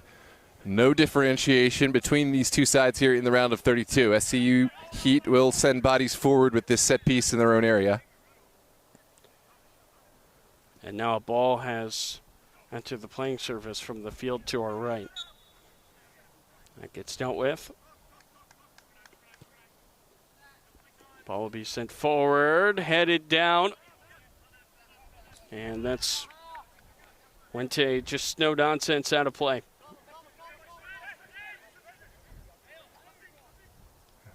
Ball be lofted into the middle. Santana on that battle. Pressure here from Arco. Arco will turn. Now he gets shielded by Kostanica, but Arco wins it. Then he goes down. Free kick in a dangerous area here for the Heat. Wow. Let's take a second look back as the Heat line this one up. Arco, one-man wrecking crew, sowing chaos in this Los Toros back line. Santana did so well to win the battle in the air, but I don't think he knew what to do next. Didn't get the ball off his feet quick enough, and now Toros have to sustain another set piece opportunity for the Heat. South Carolina United. Can they find a goal? It would be against the run of play. Not the most height in the wall for Los Toros. You'd imagine Heat will be looking to go to goal from here. Pinson has had a great game thus far, maybe called on yet again. He has made some truly outrageous saves in this game. And there is the effort off the crossbar and in. Wow. Max Landau and the Heat take the lead in extra time. A picture-perfect hit from Landau up and over the wall, under the crossbar. Pinson, who's been so good today, just powerless to stop this one. And now the Heat have found the go-ahead here in the first period of extra time. One more look back on the kick from Landau. Oh, great kick from distance. And Toros now at a deficit. It is early in this extra time period. A lot of time for a second act. If you're the Heat, though, you do have the opportunity to try to lock this game down and take time off the clock. It's your game to lose. Uribe. It's the first look that the Heat have gotten, Noah, since play has restarted. And like I kept saying, it doesn't matter. You have to take your chances. That is what the Heat have done with a beautiful free kick. That has changed this game completely. And now it will be Toros trying to pepper this goal, trying to find that equalizer. Here's Castillo. Into the middle for Jamer Diaz. Diaz through contact. Now he fires over everything, even over the high fence behind the goal. Yeah. Diaz did well to create that space for himself, but a difficult one while slaloming to find his way over the ball. That one launched into the next zip. And now we'll have to wait to restart play from the goal kick. Heat not in any immediate rush to get things back underway, and why would they?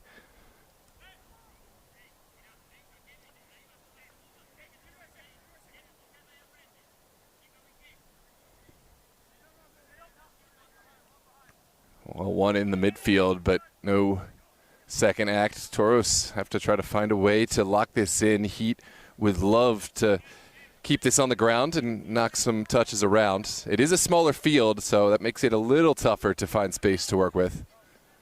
Mahoney could not keep it in. Well, I guess the silver lining, if you are Los Toros, is that that goal was conceded so early in extra time. There is still time here. We'll see if Los Toros could find an equalizer. This happened to them against Virginia Dream in the Virginia North Final. 20 minutes of time left to play, but SCU Heat back on the ball. That's a great win. Castillo and Toros. Stanika forward. Castillo plays it down the far side. It will be intercepted and booted out of play on the far side. Throw-in now for Los Toros. But again, they have done this before. They scored with just 4 minutes remaining against Virginia Dream to force penalties. This one deflected back. Toros will have another throw. And it's the cruelest part of this sport we so love. When you get your chances, don't finish them. Footy has a way of making fate work against you. Heat, they didn't come out as quick as Toros, but they found a set piece that Landau was clinical with that strike from distance. And that could not have placed it any more perfect. Just kissed it off the bottom of the crossbar. Bounced down in it. Again, this is Los Toros' first appearance in UPSL Nationals. This is an SCU Heat team that made the round of 16 just last year. Yeah, we talk about efficiency, and veteran teams like the Heat, they just know how to withstand pressure and find that efficiency. Toros looking to avoid heartbreak. SCU looking to maintain the status quo. They believe that is their standard now, getting to the round of 16. This is Magoob centering it up to Jamer Diaz, who's got to turn around, spins through. Diaz tried to poke it for Alves. He went down, no foul. Yeah, that's interesting. Didn't see any contact on the ball, but... And now a slide back from Diaz. That's a great challenge from Jamer Diaz. You have to keep working. Yes, the wind has kind of gone out of the Toros sails, maybe mentally, but you got to find a way to keep working. There's a lot of time left. Costa Rica just takes one for Los Toros. Alves keeps his balance. Alves cutting through. That's a clean takeaway by Arco. And Toros just seem frustrated right now. That ball's going to be played over. This is Marriott in plenty of room. He could not save it. It will go out for a throw. Marriott had so much space. If that passed him, would have been better. Probably is 4-2. He has 20 goals on the season. On the far side, Toros. That is Uribe. No whistle there on the contact. Here's Alves. Good hold-up play from him. He's got help in the form of Mahoney on the far touchline. That's going to be booted back over. That'll take a bounce, go out of play. And now, if you're Los Toros, you'd love to find a goal before the halftime mark here in extra time, but running out of room for that. But again, the good news for them, you still have 15 more minutes. Yeah. And you have to think SCU is going to be crossing their T's, dotting their I's on the defensive end. And now that pass has gotten away from Wente. And Los Toros just seem out of sorts. Yeah, they do have an opportunity to try to make life difficult for the Heat, and this throw, you'd imagine Toros would want to commit bodies to keep this within the Heat half. That'll get knocked down to the middle. And the pass gets away. Can Costa Rica get there? No, it's going to be booted up into the middle of the field. The header will be knocked forward by Santana. Pressure from Magoob. That is just so good from Arco to keep the ball at his feet. Plays it over to the far side. He really has been invaluable for this Heat side, just working so hard on all facets of play. Showed up on the score sheet for his troubles. Now there's a shot from distance just over the bar from Ishisuka. Toros will look to play a little quicker here. Second look at this one, not that far over.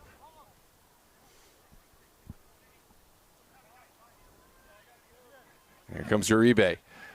Plenty of time. He does have the long ball ability. Instead, we'll keep it on the ground. Maybe a little too easy to read. This Heat side sat back and made the challenge at the right time. It's going to get sent the other way. Takes a bounce, and Pinson will knock it down to his feet. This is Uribe on the far side. He's going to send that forward into the mixer. Header will be won once again by this Heat team. What a incredible touch there by Arco, trying to play it right down Broadway, and Pinson with a Almighty boot down the other way. Yeah, this first period of extra time, not long for this world. There's a coming together. Jamer Diaz shielding. Finds the pass to Magoob. Magoob with the fake. Magoob tries to play it into the middle. Costa Rica just out of reach, and that ball is going to be destroyed down the other way. And that is a dive behind the play. And that will end the first half of extra time.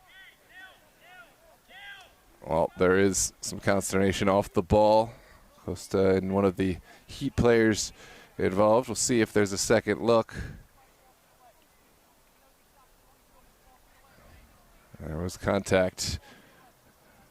Heat still pleading their case, but that will send us into the second period of extra time. A yellow card on Costa Rica. There was not much contact there. Yeah, I do think he did potentially stick that foot out, but officiating crew have eyes right there to make the call. So one more 15-minute period of extra time to determine a winner. SCU Heat, they have the advantage.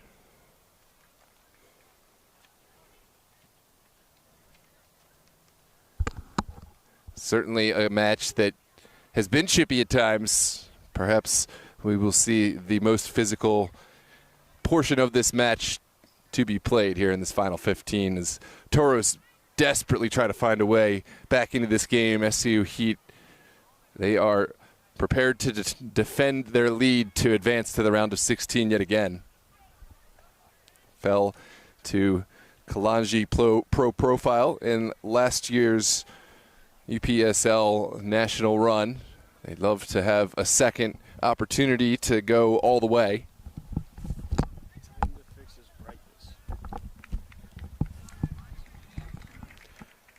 15 minutes for Los Toros to save their season. And for SCU, 15 minutes to hang on.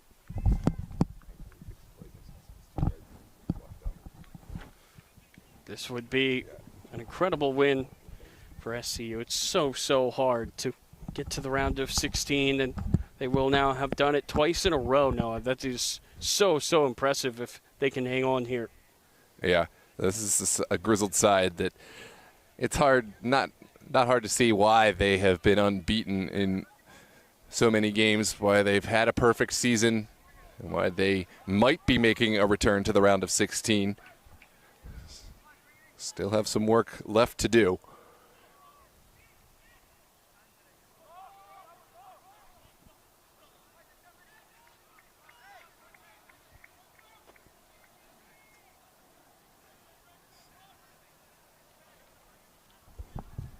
Looks like a pair of subs here for Los Toros. Freddie Javel is one, I believe. Carterberg is the other.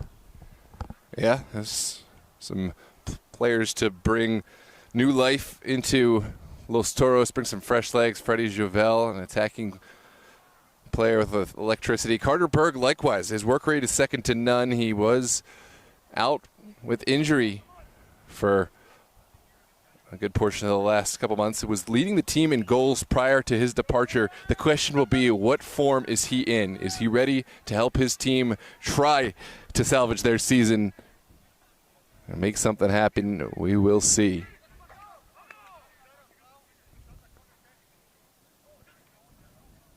Never mind, Javel has not yet come in. It will just be Berg for now, but Javel is ready on the bench. 15 minutes still to be played. Lock in, ladies and gentlemen. This is absolutely must-watch footy time. Second period of extra time. 15 minutes to be played. And we are underway. Adam Habis into the game for SCU Heat, as well as the man that just sent that down the field, Madu Faye. So some fresh legs now for both sides on the pitch. Ball's going to be sent down the field. The header forward by Uribe. Jamer Diaz. Nelson Casillo. Plays it outside. Mahoney on his horse. Nice tackle out of play there by Filder. And it looks like Uribe wants to get involved. He won't take this throw. Mahoney will send it in. Uribe wants to get in the box and shake things up a little bit. Does Mahoney have the strength to get it there? He's going to sure try. Uribe heads it on. It's loose in the middle and booted away. What an opportunity there for Toros. Maybe Uribe in the middle, not the worst idea as he got ahead to that. Now that's going to be sent down the field. Marriott giving chase, and it will be won by Pinson, who's going to rush back to his goal.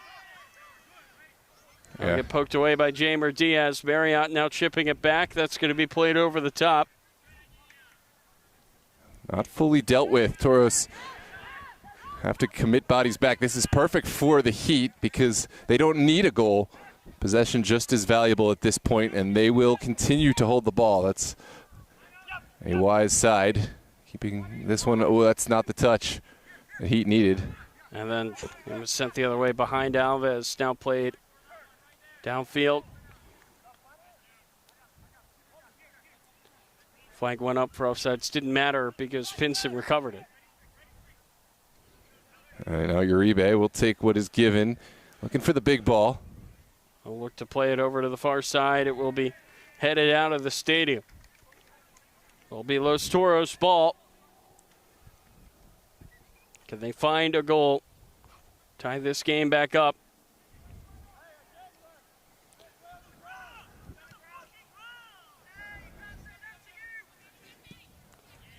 Now that's going to take a deflection into the middle. Gets scooped up here by Habas. Forward for Marriott. He's looking to put it away. Marriott turns, goes down in the box, and immediately the ref says no. Never going to be given. Not with the way the game has been called already. It's clearly been a consistent determination that that type of contact is not going to be given as a foul. And Toros now will look to play out from this throw.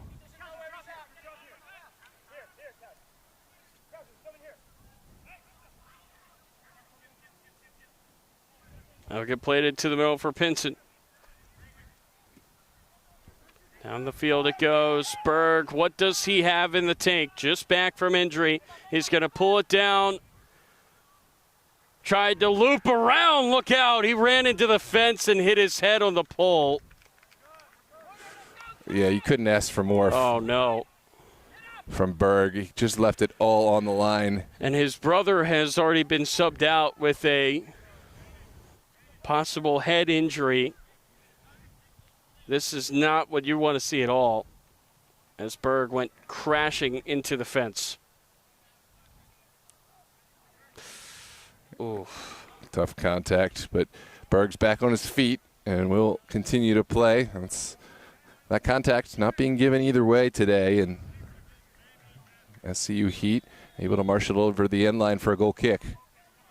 Freddie Javelle and Sam Devonshire are still available on the Los Toros bench if they want to make two more subs. That ball's going to get booted high up into the air. Out of play, and it will be Heat ball.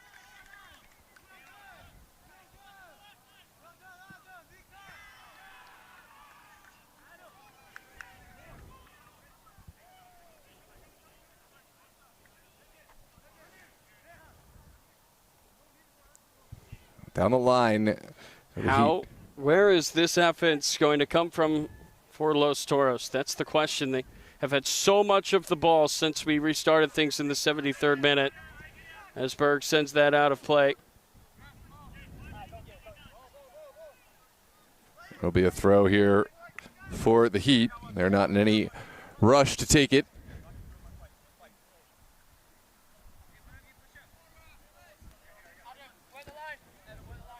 And now we are back underway. Ferguson will send it right back for another SCU Heat throw.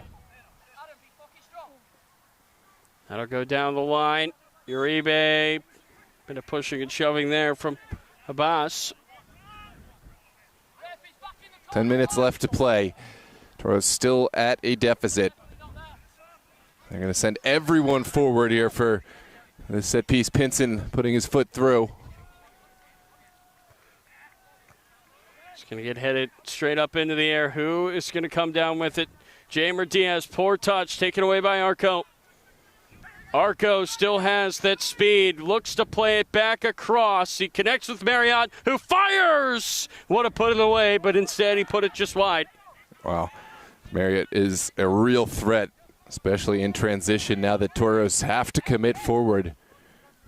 Now Uribe will look to fire. That clock continues to tick. Under 10 minutes for Los Toros to save their UPSL season. That's going to be a push from behind. And remember, Castillo is on a yellow.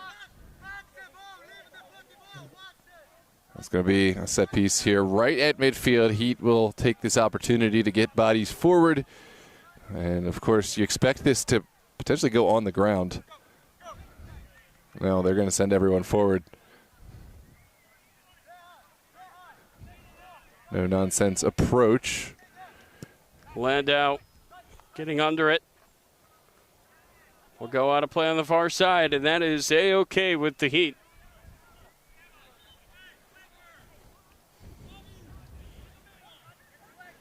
Toros still looking to find a counterattack, but they really do have to be careful. They've almost been opened up a couple times now. One more goal, in all likelihood, just about kills the Toros' hopes and dreams. Now we'll go out of play on the far side. It will be a throw-in for Los Toros, for the Heat. This is a masterclass in how to kill off a game.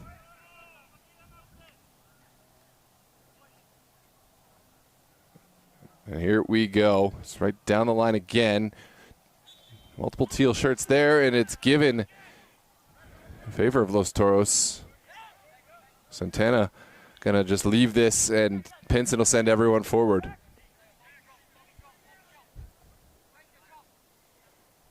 Ball is going to be played downfield.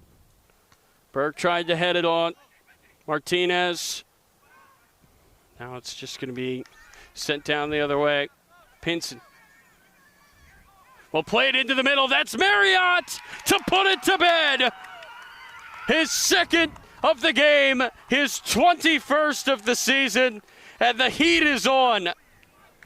Yeah, that's a heart-wrenching mistake from Pinson, and it's one that you can't make against the Heat. He's been so good all day, but that's one that I'm sure he'd love back. Just not on the same page at the back line, and the Heat have doubled Toros' tally. It's 4-2 now here in the dying 7 minutes of this match. 2 shots since we restarted in the 73rd minute, and both have gone in, and you have to give so much credit to this Heat team. They've not been given much by Los Toros. They got a free kick and then a mistake for the keeper, and both times they made Los Toros pay. 6 minutes left to play.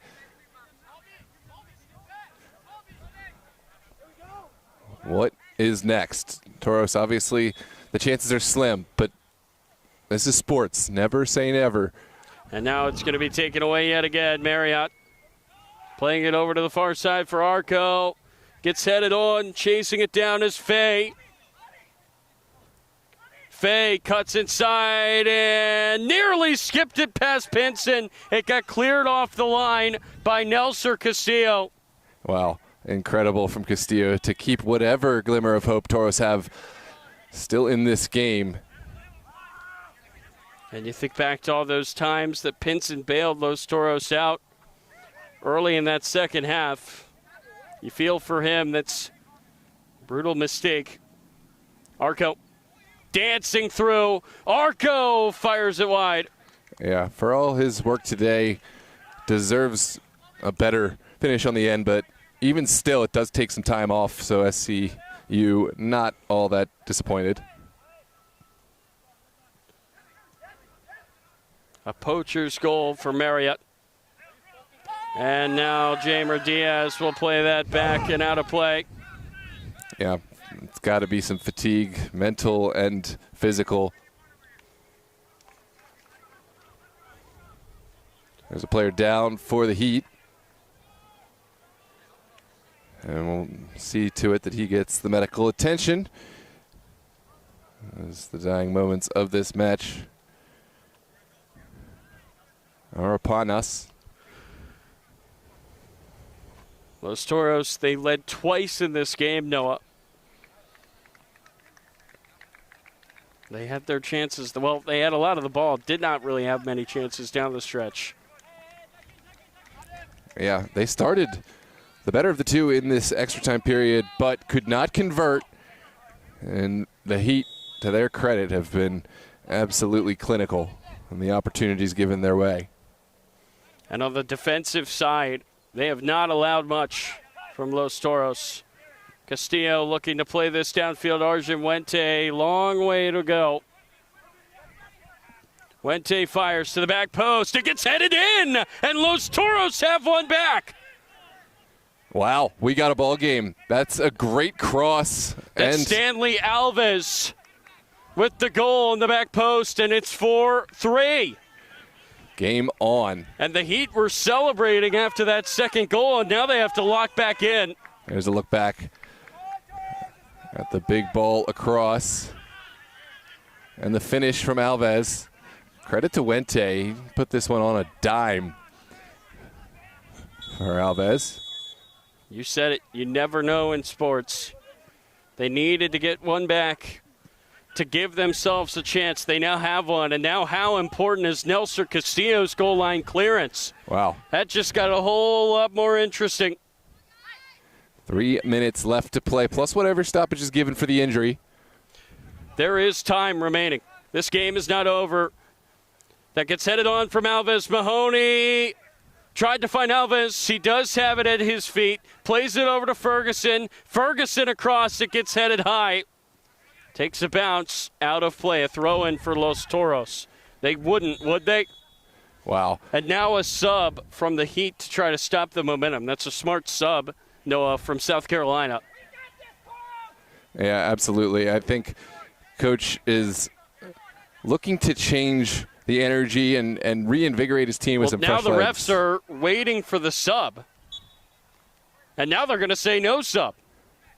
So the ball's going to be played in. Aaron Uribe flicked it on. It was loose in front for a second. It gets headed away. And what an intervention there by Habas. Marriott looking to slide it through. Leaving his goal is Pinson from long range. What a finish.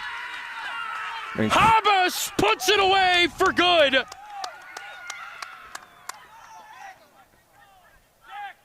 Incredible clinicality to touch this one. First time on the way through. Pinson gambled there. This time didn't pay off. And Heat have found their fifth here of the day. Just when Los Toros thought they were right back in it. And remember, it was Habas who won that header to set that up in the first place. He hustled through. Pinson left his goal. Felt like he didn't have much of a choice. There was a lot of space opening up. Pinson wanted to nip it in the bud, but it was a bang-bang play. And a quality finish at that.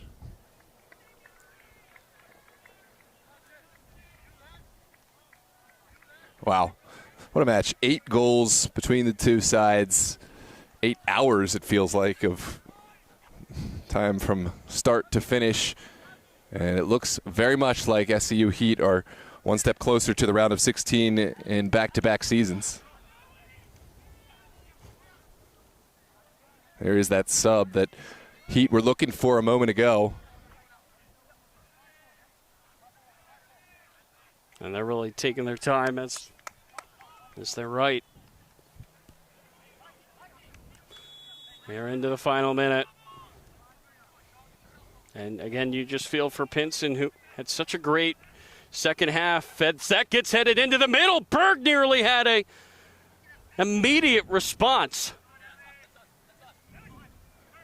Yeah.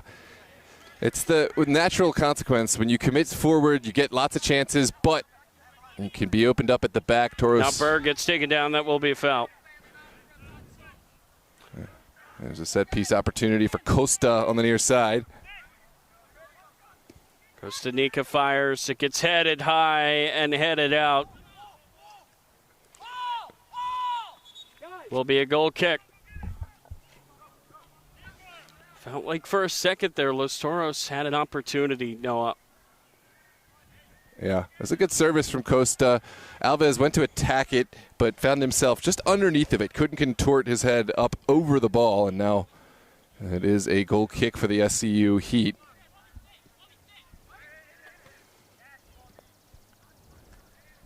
Eight goals, 5.5 hours, and now the flag goes up. Yeah, we're into whatever stoppage will be given here. Both extra time periods have been exhausted. Cannot be much time. Ball's going to be sent forward. Mahoney knocks it down. That's going to be booted downfield. Pinson. This time is just going to boot it back the other way. And now a foul. No, it's going to be offside. Going against Los Toros. And now another sub for the Heat. Yeah. This time it's Ben McKay. And this time Martinez hustles off. We're hearing 3 minutes of stoppage to be given for the goals and for the injuries sustained. And boy, have there been a lot of goals. Marriott runs it down. He will be more than happy to take that into the corner. That will be a foul and a free kick here for the Heat. Some frustration there from Diaz, yeah. Yellow card on Jamer Diaz.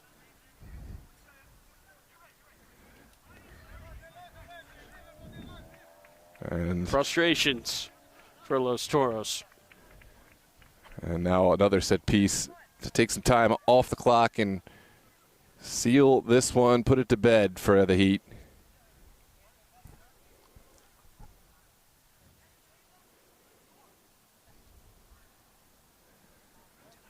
Game of the highest highs, the lowest lows. It's been an up and down match. Toros have led twice, but the Heat always there to respond. And this extra time period has been all theirs. That's going to be a foul there on Habas, who currently is the one that has put this game away.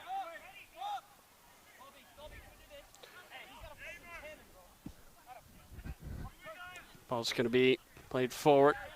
Uribe trying to knock it down. Wente will play it for Berg. Berg took a deflection into the middle, and it will be scooped up by Robert Morales. And that should just about do it. Big kick. Still no whistle. That's not the clearance that Toros needed. On the near side, it goes out of play. And it will be a throw-in. Taken quickly down the line. Still. I will go out of play. It will be a Heat throw.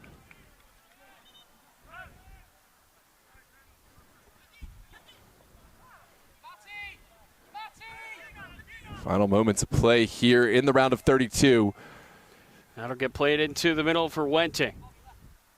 He will roll it forward for Castillo, looking for Berg, but that's a good intervention by Landau. His goal no longer stands as the winner, but it was the goal that put his side, the Heat, in the lead.